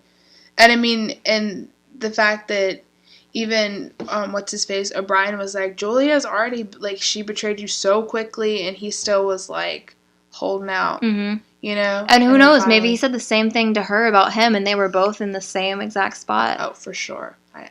But also with how kind of, like, fair weather and kind of go with the flow Julia is, I could totally see her, like... Yeah, just betraying him in a heartbeat. Yeah, exactly. Because I don't think there was really... I mean, I'm sure she, like, cared about him, but I don't think there was really love there for him. Like, it was just... I don't think so. She said that she's been, like, messing around with people since she was 16. And he said he liked that. He's like, the more men, the better. Oh, yeah. No, I thought that was funny. I was like, hell yeah. Go, baby. But, yeah, so the end was... To me, it was just kind of like... If I had it my way, I would have had Julia betray him, because I feel like that would have been the ultimate fucking punch. Mm-hmm. Oh, no, but this was, like, worse than any possible ending. Because in the end, the last 4 words were, I love Big Brother. And there's just no hope. Yeah, so he finds himself being really excited when there's, like, a news release saying, oh, you know, there's been this battle won in Africa, and he's like, oh, I've been worried about it all day, and like before he never really gave a shit, and that's the end. Is he's like, he's so happy when he realizes they've had like this small victory. It's probably not even real victory, and he's like so elated, and he just feels warm and happy. That's like the only happiness he's felt this entire book, other than the fact when he's having sex. And then he says he loves Big Brother. Yeah. And that's just... And so, I remember... Sorry. Thinking, the first time I read it, I was like, damn, he's just going to be brainwashed forever. But he's going to get shot and killed. He's going to be dead, like, within a month or so, I think. Oh, like, yeah. His life isn't going to last very much longer. And even What's-His-Face said, I mean, he was like, we'll shoot you later, might be a little bit later, might be much later, like, we'll shoot you. Because that's the thing, that's the whole thing. I'm so glad you said that, because that's the whole thing about this whole book is he was like, we will find you, we will break you, we'll put you on our side, and then we'll kill you. And because he wants his mind to be completely spotless before they kill him. Right. Which is amazing. And that's why I said if you can't beat him, join him kind of thing. Like, that's why I feel like that everyone's just so fucking defeated. Yeah. And, like, when he's, like, thinking back to that flashback of those 3 men that, you know, had, like, confessed and this and that, and then they had been released and he had seen them at that cafe, and the one was, like, crying, just, like, just silent, like, tears going down his face, because he knows exactly what's happening, I think. And then, like, another month goes by and they get put on trial and executed. Yep. After, like, they had been pardoned and this and that. Yeah, Big Brother makes themselves seem like the savior in more ways than one, and then end up just fucking everything. I'm wearing no underwear. I hope I haven't flashed you a couple times. You haven't. Not that I've noticed. Thank God. Because that girl, By the way, in the movie, full frontal, oh, nothing yeah. but bush. We haven't really talked about the movie that much, because I want to talk to you about, like, how you feel about the movie, because I know you don't really... I liked John Hurt. John Hurt was good. He was good. Oh, but yeah, going back to, like, the breaking you, putting you on our side, and then killing you. Uh-huh. I don't know if it was the case every time, but, like, with those 3 men, how they were broken and released, and then they were executed later. And they had said, like, shoot us quick while our mind is still, like, clean before we, like, accidentally, like, have a thought crime or anything. Mm-hmm. Like, it's like they break them and they put them on their side to the point where when they do decide to kill them, they're, like, basically begging them to kill them because they're, like, we don't want to, like, commit any other crimes against the party. Yeah. It's just so... And they also make an example out of them at the same time. Yeah. It's, like, something for people to, like... look down upon, and also, like, for them to be like, I will never do that, you know, as much as I can help it. And yeah. They look at these people as such disgusting people, especially during that 2 minutes hate. 2 minutes is a long time when you're shouting at someone, shouting at a screen. Yeah. That's pretty much the book. Yeah, tell me what you thought about the movie. Everything happened so quickly, like, way too quickly for an hour and 50 long minute movie. Yeah. I hated Julia. I did not like that actress. She was fine, but she just, I guess, wasn't what I had, like, seen. I don't know what it was. I don't know. I mean, like, you have to take it with a grain of salt because it was filmed in 1984, which is really cool, but also, I don't know. It just, I don't know. John Hurt was definitely the highlight of that movie. I don't know. What do you think? So we tried not to talk about the movie last night while we were, like, watching the movie. Yeah. But I did at one moment say that I thought the movie was, like, reversed. Like, there was so much build-up in the movie. In the book. Yeah, there was so much build-up in the book. And then the ending, like, the torture scene and all of that was so, like, short-lived. But in the movie, there was so much build-up for, like, the actual torture scene. But then, like, leading up to that point was very short, like, because Julia and Winston go back and forth, like, kind of, like, very secretively, and they're very, like, quiet about it and smart about it for, like, what seems like at least, like, a month. I'm sorry. Whew. It's almost like a Call Me By Your Name, where it's like, if somebody makes a fucking first move already, like, just do it. Just do it. Because they're just, I mean, they have to be, like, super secretive about it. But in the movie, they go, like, straight to it. Like, there is no waiting. Which, I mean, there's only... And they didn't... I'm sorry. No, you're fine. Go ahead. No, you go ahead. No, you go ahead. No. No, there's only so much... I mean, you can, like, harp on until it's like, all right, finally, we get it. You know, it's different in books, and we say that. I feel like every episode, like, oh, you know, you can do so much more with books than you can movies sometimes. But, I don't know. I feel like they really could have, like... Yeah. Spent the extra, 15 minutes, and then... just to build on that relationship a little bit. And they didn't really do Hate Week in the movie, which I thought was weird because it was such a big part of the book. Yeah.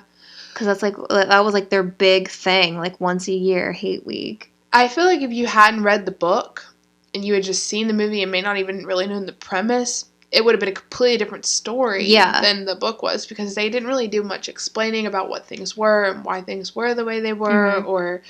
what exactly, I mean, he briefly talks about, like, the irony of the names of the ministries and stuff, but that's it. Like, it doesn't really... And the setup of the offices were not at all what I was thinking. But they were very communist in that way. It was, like, everyone was just, like, it's very open space. No, like, each one had, like, either individual telescreen. I say communist and, like, totalitarian. Yeah, and, like, we're watching you, but we're all together in this. Yeah. Yeah, that's true. I really liked... Well, okay, I didn't really like the movie, but I liked the movie for what it was when it was. I mean, 1985 was not, 400 years ago, but it was, like, 40 years ago now? Yeah. 30... Just about. Basically. Yeah, exactly. Going on 40 years from now. So you gotta think about, like, I mean... Yeah. And it might have been, like, more of a lower budget film. I didn't look at the budget for it, but... It was, like, 3 million euros. I don't know what that would translate to. today, like 7 million euros, maybe 7.5 million euros. I mean, like in U.S. dollars. Yeah, sorry, 7.5 million U.S. dollars. Which is like a decent budget. Yeah, but yeah, I mean, I feel like it was really rushed, like you said. I did agree with that, but I enjoyed like the imagery of the film. Like I enjoyed the first sex scene. That was cracking us. Oh my god, it was so underwhelming. It was so aggressive. Yeah, it was. And it kind of just happened all of a sudden. There was no build to it. Right. Like, I liked how in the book they kissed, and then they were like, all right, let's, like, walk around for a little bit. Let's walk around. Let's fuck. Yeah, he was just like, I want you. Yeah. And she's like, not here. I'm like, get away from me. Like, we're literally on the verge of death. I don't want to have sex right now. A fun thing about the movie, so executive producer Marvin J. Rosenblum, he was a Chicago lawyer. He secured the film rights to the novel from Orwell's widow, which is why I don't know the thing about his wife dying. He might have got remarried. Yeah. But it says that Orwell's widow, Sonia Brownwell was her name. He acquired the rights shortly before she died in 1980. And it took a lot of persuading. She eventually agreed to allow him to produce the film, only under the stipulation that no futuristic science fiction special effects were to be used to tell the story, which I think it would have like made it kind of cheesy. Mm-hmm. And she apparently hated the 1956 version of the movie, the original. I wish we had watched that. Yeah. If she hated it, it must have been terrible. It says that she was also appalled. At one point, apparently David Bowie proposed to turn the book into a rock musical in the mid-1970s. David Bowie. Could you imagine? He was always trying to do the most. I mean, I respect him for what he was, but God. Yeah. Like, leave it they alone. apparently approached him to, like, do the soundtrack, and he turned it down because they couldn't give him enough money, apparently. When I first heard about this book, I was under the impression that it was, like, dystopian, but it was, like, a futuristic dystopian, because, like, the book actually turns out that it's, like, it is in the future, and it is in this dystopian society, but it's, like, a society that's advanced in ways that shouldn't, like, would rather not be advanced, and it's been pushed back in ways that, like, would actually be beneficial for people, so it's, like... Well, yeah, it says, like, science, like, they don't progress at all, yeah. They just do what, like... funding. They just have neurosurgeons try to obliterate the orgasm. That's what they're used for. No, that's what... Yeah, it's only neurologists should be used for abolishing orgasm. Yeah. But in what I thought before I read this book and even watched the movie, I was thinking it was a futuristic... So, like, I always thought of, like, before I read this, I always thought of, like, telescreens as, like, almost like drones in a way, like, that were just kind of, like, hovering, and they could move from place to place. Like, they didn't always have to be set up on this huge... I saw them more as just, like, a little, like, box TV. Right, yeah. Rather, like, they, literally took up the whole wall. Yeah, and, like, I don't know, I was just thinking that, like, the offices were going to look a little bit more futuristic, like, but it shouldn't have, like, it goes with the book and the setting. If it would have been futuristic, it would have been weird. But that's what I thought before I even read the book the first time. But I enjoyed the movie. It definitely didn't do the book justice, that's for sure. Yeah. But I think it was good for the time. It was a good placeholder. I'd like to see it made again. Perfect segue into... Yeah. So if you had to pick a director to direct this film, who would you pick? Let's do it on 3. You ready? No, because it's going to be different. You say that? It is. It's 150% going to be different. Well, we still can't say it at the same time. That's still fun. I actually don't even know how to pronounce this guy's last name. I looked it up earlier and I already forgot. Okay, go ahead. Ready? No, you say what yours was. No, let's say it at the same time. No, because it's definitely going to be different. No, I'm not going to say it. Then I'm not going to say it. We're going to be in a stalemate. We'll do this. Wait. Just say it. Or I'll say mine first. 1. Well, wait, because I had 2, but then... Wait, I'm going to forget how to pronounce his name again. We got to say it. Just say it. Just say it. Okay. Richard... It would be Richard Ayoade. What has he directed? Submarine. Have I made you watch that? It's like one of my favorite movies. They're in high school. Yeah, but so what made me think he should direct it. I didn't think about it until last night when I watched the movie. Is the movie The Double. It has Jesse Eisenberg in it. I don't know if you haven't seen that. We definitely need to watch it. I haven't seen it. But it's like the setting is so like eerily similar to like an Orwellian. I'm pretty sure like it was described as like an Orwellian society.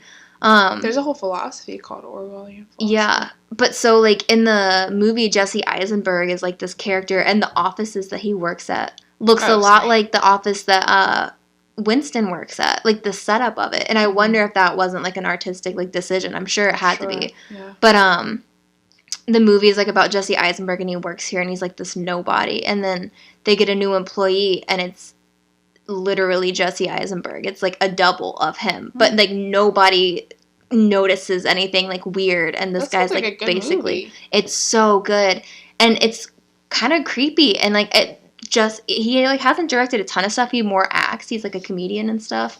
But that movie specifically, I would say he has the capability of remaking 1984 and doing it very well.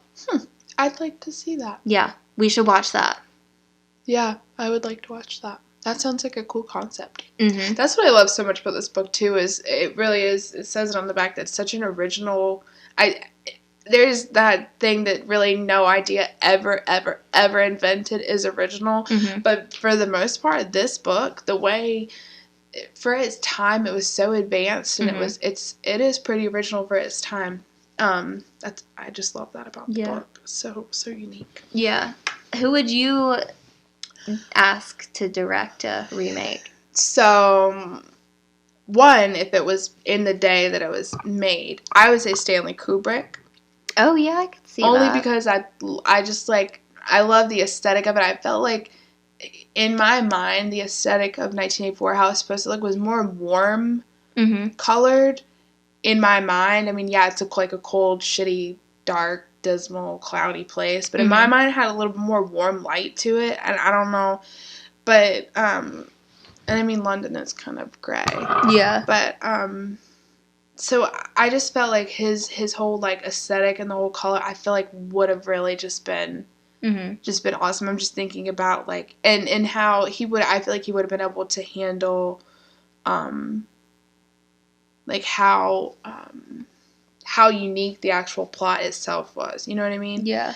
And I feel like it's a mashup of, like, Clockwork Orange and 2001. No, dead ass. Exactly. And another one, this is kind of, like, out there, but the guy, I wouldn't call him a director per se, because I'm sure they have a director and a cartoonist, but the director and cartoonists and creators of whatever, but the Gorillaz music videos, how they're, like, very, like, cartoon, they kind of like that dystopian society, like Plastic Beach, you think about that, like, it's kind of got that whole, like, imagery. I mean, obviously, I would love to see it as a cartoon in that, like, creepy sense, obviously not like a SpongeBob, but, like, right. Like, because even, like, I think about Gorillaz, they're, like, so kind of, like, grimy, they're, like, these half robot, half, like, that's so cool. I never in a million years would have thought about that. Because the way, I have it noted down that the way that he described, I think it was like in the like the dingier parts of the city, the proles, I could totally see it being like a Tim Burton-esque kind of, like the way it looked to me in my head, like the way he like just described like all, like Sweeney the crooked, Todd. Exactly, like the crooked buildings, like very black and white, like Sweeney Todd meets Les Mis. Yeah. Just like sick, nasty people. I guess Sweeney Todd's pretty gross. Speaking of black and white, they originally wanted to shoot this in black and white, but I can't remember who it was that was against that. I feel like that could just, I feel like Stanley Kubrick just could have taken it to that next level. Yeah. But like I said, I don't see a problem with illustrated either. I feel like that would have been really cool. Yeah. And I feel like I really wish the movie, I know we talk about like our voiceovers cheesy, but the movie was lacking voiceovers hard. It kind of started to do it at the beginning, and I thought it was going to continue, because I liked it. The fact that he was like, at the very end, he was like, and I love him. Or he was like on the telescreen. Yeah. Like, I thought if that was a voiceover, that would have been. Like, if they really missed a chance by just saying, you know, he loved Big Brother. Like, he could have just said that in his head, like duh. Because a lot of this is, like, Winston in his thoughts, obviously, because he can't say any of his thoughts out loud. And the fact that it was on the telescreen, it was so, like, it was just, like, a passing thing. Like, it didn't, like, that would, like, that, when you read that. It should be, like, a concrete block. It's just, like, oh, like, it's like a punch to the gut. It's just, like, oh, like, that's it. That's the end of the book. He loves Big Brother. But does he love Big Brother? He loves Big Brother. I think he loves Big Brother, too. So who would you pick to play Winston? I love my choice. I love my choice. Who's your choice? Should we say it at the same time? No, it's okay. Just say it. I would do Martin Freeman. What? He would be so perfect. No, you're right. He's like, so, if he dyed like, his hair soft brown to me, like. Well, Martin Freeman. I thought you meant Morgan Freeman. I'm sorry. God. That's why I laughed so hard. And Martin Freeman. I feel like that is a little. I mean, Martin Freeman? I think Morgan Freeman, now that I think of that, Morgan Freeman would be better. I just imagine, like, Morgan Freeman's soft voice being like, no. I love Big Brother. Okay, Martin Freeman. Martin Freeman. Yeah, I'm sorry. He kind of has a resemblance to John Hurt, too, I think. I don't know. I'm just like, he's British and stuff. Okay. I thought he'd be fantastic. Yeah, I can see that. Like his character as Watson, whenever, like, he's so, like, vulnerable. I don't know. Like in Sherlock. Mm-hmm. Yeah. I don't know. I think he'd be good. No, I dig that. Do you? No, I do. At first I thought you meant Morgan Freeman. I heard Martin Freeman, but my first thought was Morgan Freeman, and that just, like, stunned me. I was like, what a choice. Because he's so soft. Okay. No, Martin Freeman's good. No, it's fine. It's stupid. No, literally, it's called an opinion. Who would you recast? Just guess. Rami Malek. No. Really? Oh. No, he's too... No. I don't know. I feel like obviously I like to see him in any respect where I can just watch him for an hour and a half straight. But, I don't know. I feel like he played such a good role in, like, Mr. Robot that... He's too beautiful. Like, exactly. Not that they couldn't make him not beautiful, but... I don't know. I liked that. Yeah. Like, the thought of him playing that. I don't know. All right, who would you pick to play Julia? I don't know. I don't want you to laugh at me. Why would I laugh at you? I just laughed because it was Martin Freeman. I thought you meant Morgan Freeman, so it was just... I would choose Sarah Paulson to play Julia. Okay. I fuck with that. She'd have to get a British accent, but I think she'd be perfect. Hell yeah. But then at the same time, like, I hate Julia, and I wouldn't want to hate Sarah Paulson. Yeah. Ugh, Sarah Paulson, she's so beautiful. Yeah, she's just such a good actress. She really is. And just, like, I guess because she always has that short brown bob, that's what made me think of it, too. Mm-hmm. Yeah. That's good stuff. Do you have anyone you would want to play Julia? No? I haven't thought about it. Oh, the girl from Submarine would be good. That's true. Because she has short brown hair. And she's very, like, blunt, I feel like. Very just, like... She could be in the recasting with Richard Ayoade. I already forgot how to pronounce his name. Oh, that sounds about right. It makes no sense Aioli. the way it's written. I don't know. That's cool. Yeah. All right. Ooh, what about O'Brien? I haven't thought about this, but do you have anybody at the top of your head? Yes, that just randomly popped up. You remember that guy? Oh, fuck, of course I can't remember his name. He played... Have you seen The Crown? I saw, like, a couple episodes of it. You seen Mad Men? Yes. The British guy from Mad Men. I don't remember that. I'm about to pull up his name. Hold on. Lane Price was his name in the... Shit, what is his real name? Oh, Price. One of the head people? Mm-hmm. Oh, yeah. Oh, he looks evil. He could totally be him. God, I love him. What's his real name? Jared Harris. Jared Harris. I would not know. I feel like Willem Dafoe could be Mm-hmm. O'Brien too. Yeah, I'm with that. All right, share 1 or 2 or 3 or 4 of your favorite quotes. Oh God! Oh, we haven't done this yet. This is like this fucking book was like quote city. Like I have so many. I need to like get a specific sticky note just for quotes. I started doing pink sticky notes, and I only starred 2 of them because I don't know. I guess they just stuck out more. Mm-hmm. One is on page 125. I'm going to read it. I don't know what's happening at this point in the book. It says, almost as swiftly as he had imagined it, she had torn her clothes off, and when she flung them aside, it was with that same magnificent gesture by which a whole civilization seemed to be annihilated. That was, I guess, when they're first, like... Oh, yeah, that was, like, right before they have sex for the first time. But I love that, like, with the, like, same gesture by which a whole civilization seemed to be annihilated. That's beautiful. And that, it just goes back to, like, you know, how sex is so, like, it's a gateway powerful. Drug. Yeah. And then I had one other one that I had specifically marked. It says... To hang on from day to day and from week to week, spinning out a present that had no future seemed an unconquerable instinct, just as one's lungs will always draw the next breath so long as there's air available. Mm-hmm. And that's so sad. I liked that he talked about that a lot, was, like, the will to live, like, how powerful that is. Mm-hmm. Because, I mean, I feel like in this situation, like, I'm such a friggin' wuss. I'd be done killed myself 45 years ago. Like, I don't think I would have been able to handle this. So he just talks about... But you're so brainwashed, you don't even know that you can't handle it, you know?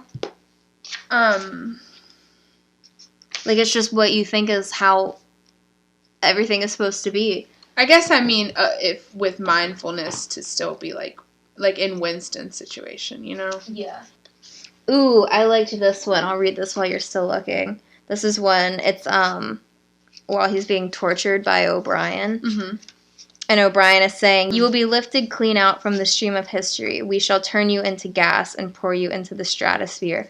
Nothing will remain of you, not a name in a register, not a memory in a living brain. You will be annihilated in the past as well as the future. You will never have existed." So true. And that's what's going to happen. It's inevitable. And the fact that he's just, like, telling him, hey, look, this is what's going to happen, and there's nothing you can do about it. He's like, goddamn, he's right. There's nothing I can do about it. This one I liked. It was on page 75. The past was erased. The erasure was forgotten. The lie became truth. We could do, like, another whole hour just of quotes. I mean, for real. I was like, getting hype on this book. I was, like, physically, like, getting all hype. Like, I mean, I can't put it any other way than just hype. I was like, fuck yeah, like, this is such a good book.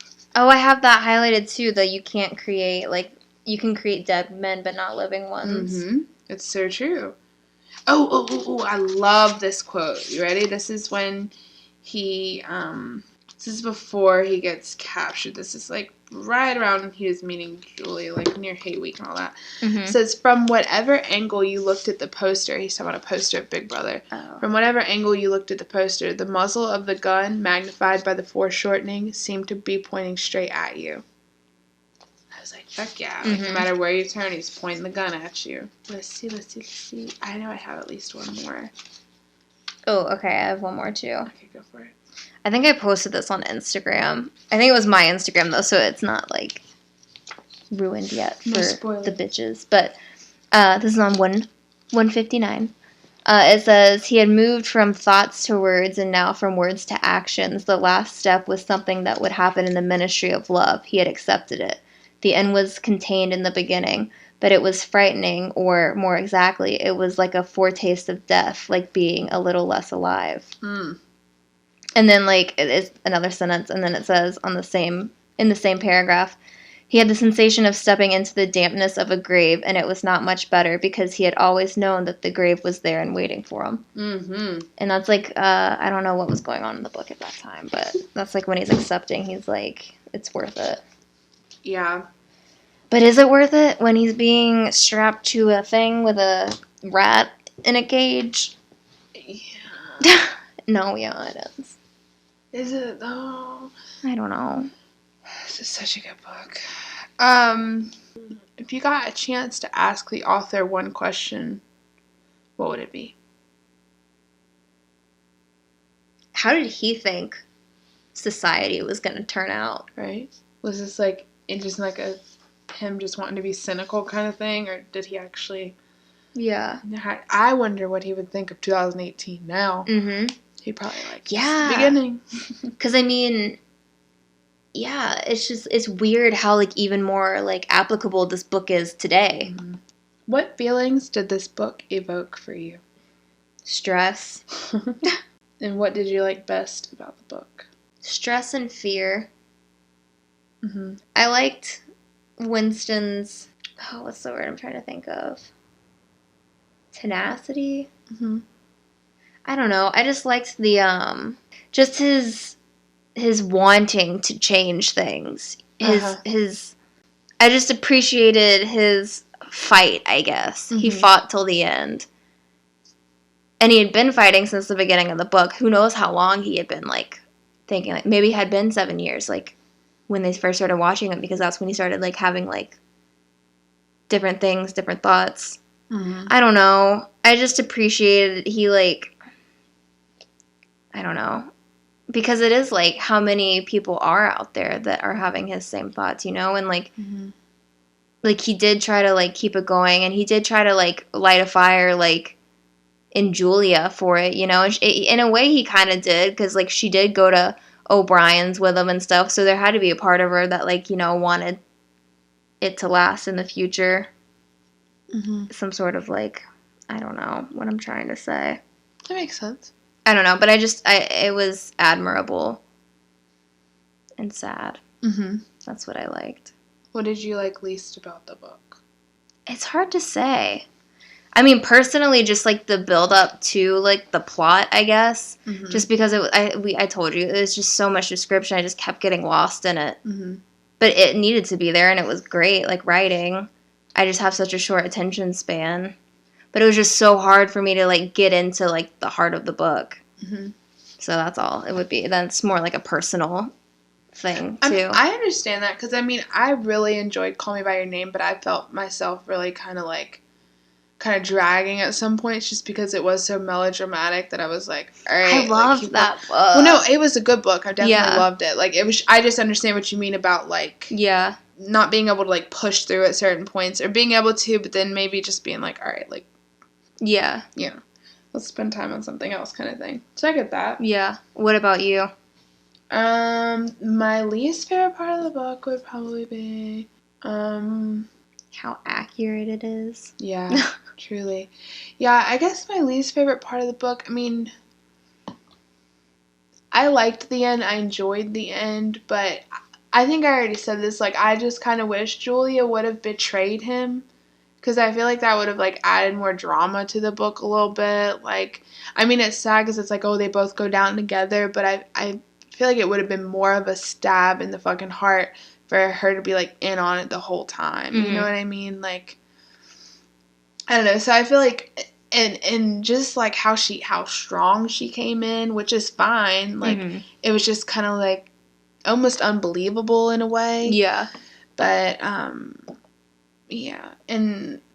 But my favorite thing, the best thing I thought about this book was, I don't know, I liked this book, I think, pretty much as a whole. Like, I don't know if there was, like, the best part. I guess the best part would obviously be, how relevant it is, and the fact that it can be used as, like, a tool in high school, and even for, you know, young adults and even older adults, just to kind of open their eyes a little bit, make them, even if they're not changing their views on things, but it's always good to check yourself.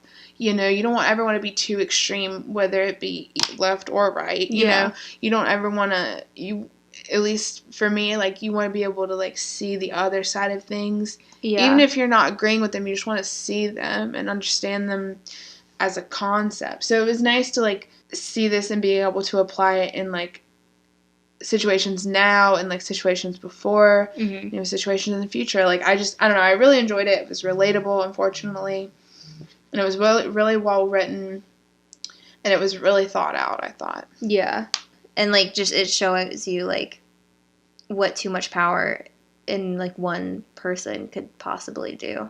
So you don't want to do that. Put all your eggs in one basket. Yeah. That's why you should vote.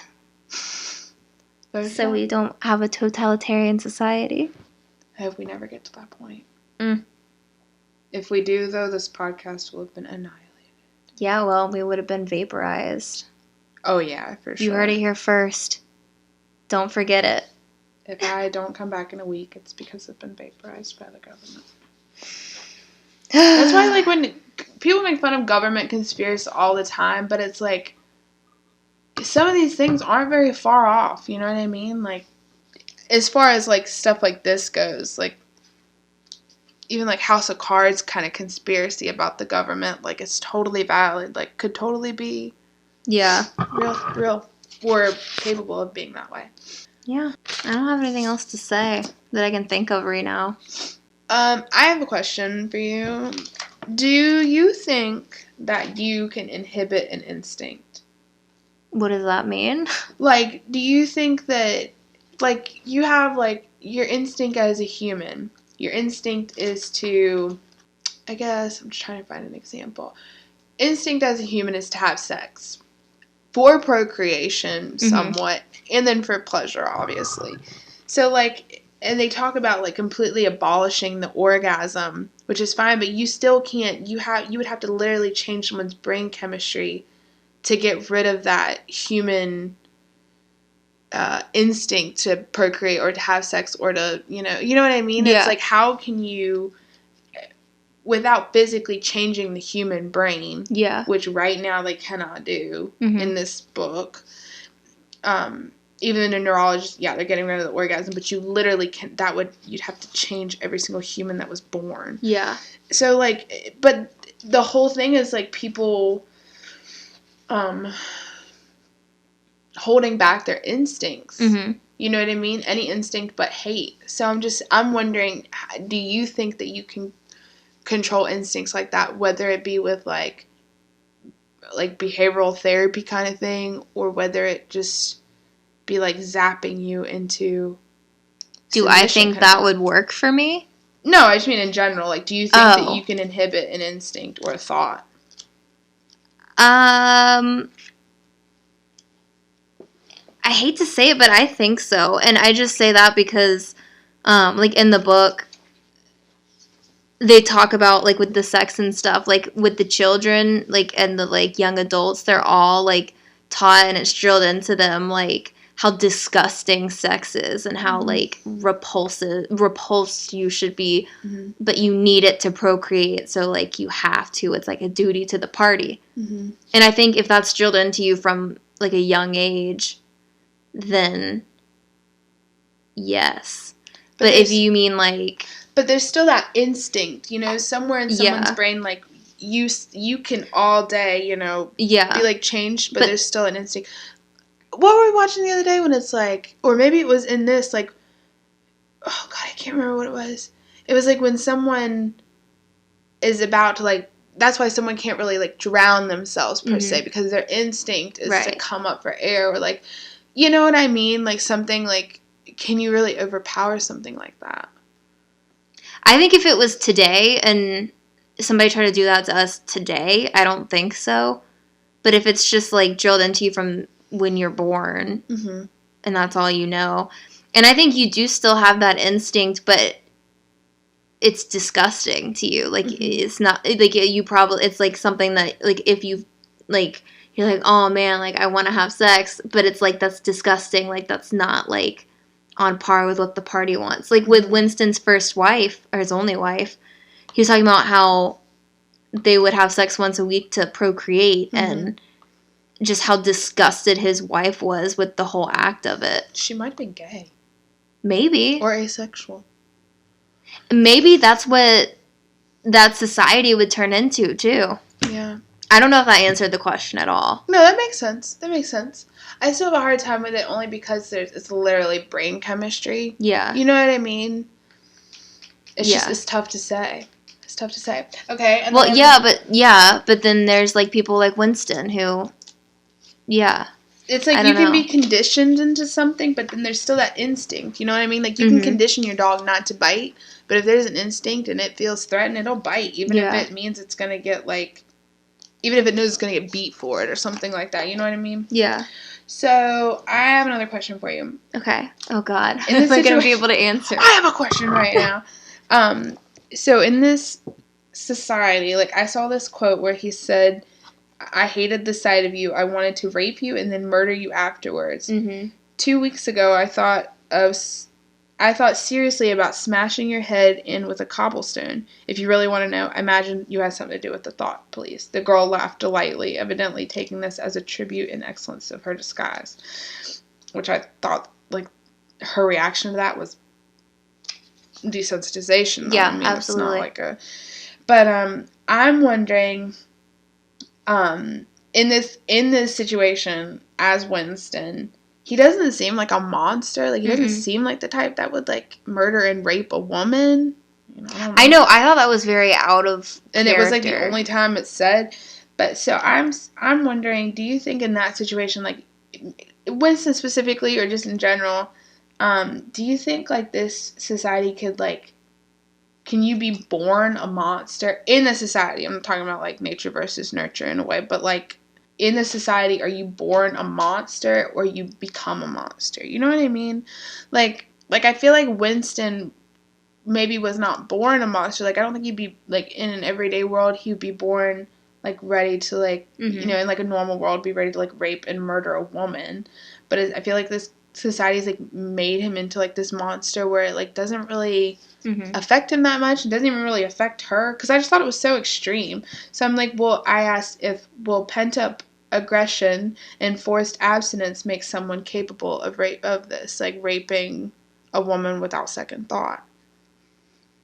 Because that's what I'm saying about the instinct. Like, even if you're, like, taught that it's disgusting, like, I feel like just all that, like I said, it's a gateway drug. So I feel like it's, like, that little bit of, like, you know what I mean? Pent-up aggression. Like, I wonder if that can make someone into a monster, or is someone already kind of, like, born a rapist in that situation? You know what I mean? I think in that society, it makes you a monster because of what you just said. Yeah. But then again, I think it also, like, well, okay, I guess maybe not, like, it doesn't, you don't become, like, you're not born a monster in that same sense, but as far as, like, the children being, like, raised to be these terrible little spies and stuff, it's a monster in a different way. But as far, like, I think, and that's why it was so jarring, too, when he's, like, rape and murder, because in that kind of society, I wouldn't expect either of those things to be, like, issues.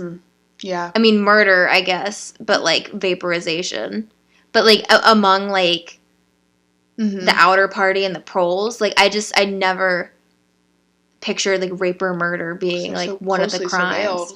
Yeah, because everybody's so worried that they're going to have, like, a bad thought. Like, that's their big concern. Right. So when he said that, it was very jarring. Yeah. So, and, like, why even throw rape in there? Because he can't have sex, and that's what I'm saying, like, that pent-up aggression. Like, like, okay, murder someone, fine, but then he's like, oh, I gotta rape her, too. Yeah.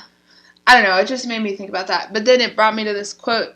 It says, it was not merely that the sex instinct created a world of its own which was outside the party's control and which therefore had to be destroyed if possible. What was more important was that the sexual privation, I'm guessing it means deprivation, induced hysteria, which was desirable because it could be transformed into war fever and leader worship. So it's like all that energy that you're saving from not having sex can be put towards anger and hate. Yeah. But I still think there's that instinct in there where people are going to have sex no matter what. Yeah. You know what I mean? Mm-hmm. But it's hard to, because you don't have that many secret places to go and do it. Like, unless you're married and are having sex for procreation, then, like, that's why they met up at, like, an old, like, church steeple and at the place at Charrington's. In the middle of the woods, pretty much. Yeah. But you can just, like, hop on over, and because there's, like, a telescreen there. Because that's a crime. I think I'm done with my questions. I have, like, one overarching, like, thought to close out the whole thing. So if you have anything else. No, let's do it. Overarching thought. So I guess my overarching theme of this whole thing is that, have you heard of the, I guess the theory is called the state of nature? I don't know. Explain it. It's a philosophy. It's like a theorem, like philosophy. So it's like, when there is no law, when there's no order, there's no anyone to keep order. It's literally, if the government shut down tomorrow, internet wasn't here, if we were literally just like people, no technology, no nothing, what would people do? You know what I mean? So chaos. Exactly. But that's the thing, is like in that chaos, what would people do? Would people choose to kill each other? Would people choose to like kill each other a lot and then eventually like fade out and start getting along? Would society even be able to function without law and order? You know, it's like it's like an in-depth thing that there's really no right answer. Mm-hmm. But in my opinion, I thought it was like, if this is like a state of nature, like this is like a negative, I'm trying to like think, put my words together correctly. It's like a negative utopia, which is supposed to be like this perfect place, this completely equal place. And it's like, what do humans decide to do when there is a new world order like this? They decide a small group of people takes power over millions of people. So like, I think back to like the Stanford prison experiment. Like, what do you do? Even this was just an experiment. What do you do when you put a group of people together? They will automatically, and I mean, Stanford prison experiment, they had like, you know, their own little titles and stuff. There was like the cops and the patients, but were they prisoners? Yeah. Yeah. And but like, when you put people in that situation, they don't choose to like love. They don't choose to show compassion. Yeah. Right. It's like they choose to like hate, and like they choose to like, one has to have power over the other, over the entire thing. And that was the whole premise of this whole world in 1984, is that was all it was about. It wasn't about money, it wasn't about fame, it was about power. It wasn't about like food, whatever. I don't know what I'm trying to say. Like the basic essentials of life. Yeah, like everybody was well off too. That was another point in Goldstein's thing. Like yeah. So just the fact that this society almost started over in a way, and that's where they choose to go. Like society, like I don't know. I have to wonder, like, and that's in human nature to like want to take power over certain people, because automatically, I mean, no matter what, you're always gonna have like the alpha. You're always gonna have the more submissive people. But like for us to like in this setting to cognitively choose to like take power over a whole lot of people just by a small group of people that are controlling these people. Like I think about our where we're at now in society. Like obviously it's not as extreme as this is, but like it could get to that point, and I feel like there is still a small elite, like 1% that really controls the rest of the world. As far as like, you know, like capitalism and like the market, like you have these people that just are made up of billions of dollars. They control all the little sheep that are too distracted by the lottery, by porno, by fast food, by movies, you know, to even really wake the fuck up and look at like the fact that they can't, you know, survive, but there are these people out there who have more money than God. You know what I mean? Yeah. And those people that have more money equals power, you know? So it's scary, and that, yeah, I mean, it's under like the premise of being equal, though. That's the whole thing, and that's what he says about when he's reading Goldstein's book. It started out as a fuck the capitalist movement. We're all going to be like a socialist, like communist, like borderline communist, but socialist for the most part society. Fuck capitalism. That's where we're at right now. We're like, fuck capitalism. Some of us, fuck capitalism. Yeah. Let's go with like a democratic social party, whatever. And it's like, that's what he's saying. Like, they use the little people. Hey, let's be equal. Let's, like, fight the man. Let's be equal. And then they get to this point, the middle. They shit on the low, kill the high, and become the high themselves, and keep shitting on the low. Yeah. Like, that's what we choose as humans, is to be shitty to one another. And to take power over people. Instead of actually staying with the original theme of, like, let's be equal. That's just what, like, gets the masses together. That's all it is. Alright, I'm done talking. No, that's really good. That leaves me on, like, a very, like, hopeless note. That's what this whole book, like, it's been just stress. Because it like, brings up all that. Yeah. And then you were able to, like, perfectly articulate it. Well, it's just good to think about, you know, like, even if you don't, like to think about it, or even if you, like, oh, I can't see the world heading there, like, it's good to at least have that kind of viewpoint on things. Yeah.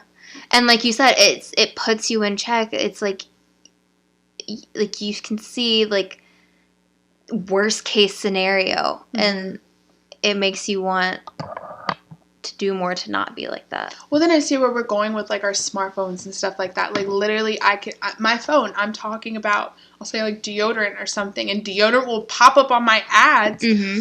Like, the fact, and that's another thing that came up in this book, is I was like, we are so dependent on this little piece of technology right here, so dependent in the fact that when it does start to take over, this sounds so crazy, but when it does start to take over more and more and more of our lives technology-wise, mm-hmm. like, we're so dependent on this now that we can't get rid of it, and it's starting to control more of our lives. Like, the fact that I'm getting ads popped up on my Facebook, like, about things that I've talked about, or, like, you know, things that I've texted you, or, you know what I mean? Like, it terrifies me, but I'm so dependent on my phone and on social media that I can't leave it.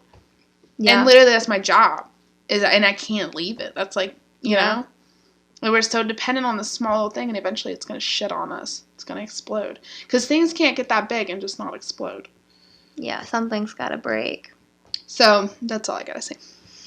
I digress. Yeah. Good book. No, it was. And it gives you a lot to think about.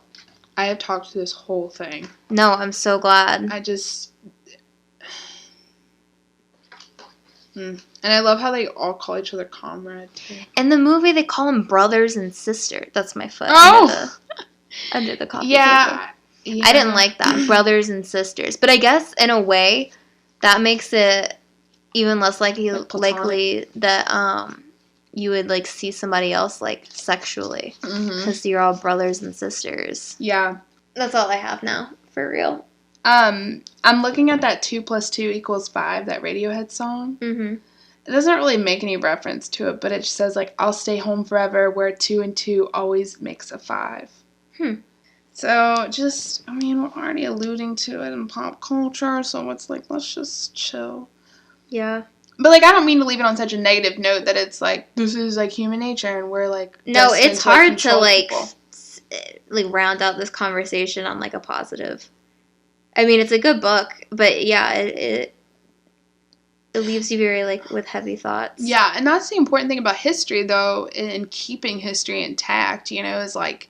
Because you can, like, learn from things. You, like, learn from World War II. You learn to, like, look out for red flags, even though we're not. Sips tea. Yeah. Sips imaginary tea. And, like, the party, like, specifically, they will erase history so they can rewrite it in their fashion. And as soon as the generation that remembers that history, like that old man at the bar and stuff, they're trying to get him to tell me more about what your childhood was like. Like, all these people are eventually going to be dead. Yeah. So it's like they're rewriting history, they're rewriting the language, they're just redoing the entire society. Alright, I'm done for real now. Yeah. This has been real. Alright. So well, let's talk about our next book of the month, which I'm so stoked about. I'm so excited. There's going to be so much to talk about. Should we do a little drum roll? Who is it by? It's by a man, which I thought was interesting. I haven't even looked that up, actually. I only saw it because it was on the Amazon thing, but it's by a man, which I'm interested in that. Okay. Oh, you can say it, because I'm going to butcher his last name. What is it? Eugene Diaz?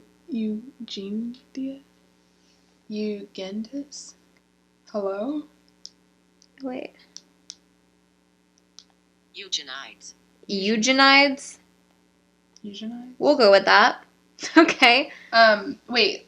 I feel like that sounds terrible. Alright.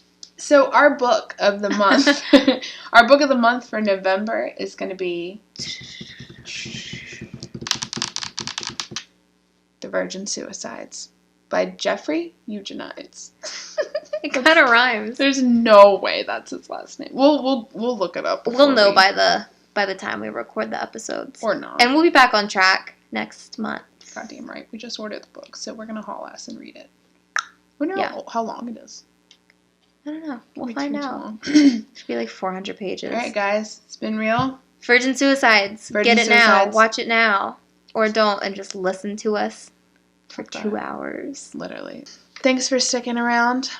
This was a heavy one. This was a heavy one, but this was a good one. Yeah, It's a lot to think about. It's a lot to ponder. Yeah, the first two were,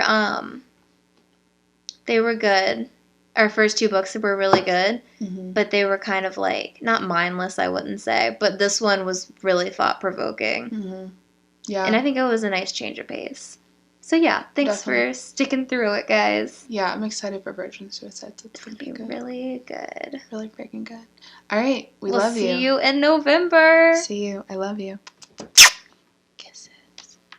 You're so pretty. Hope you have a great day. Thanks for listening to our show. You're so beautiful.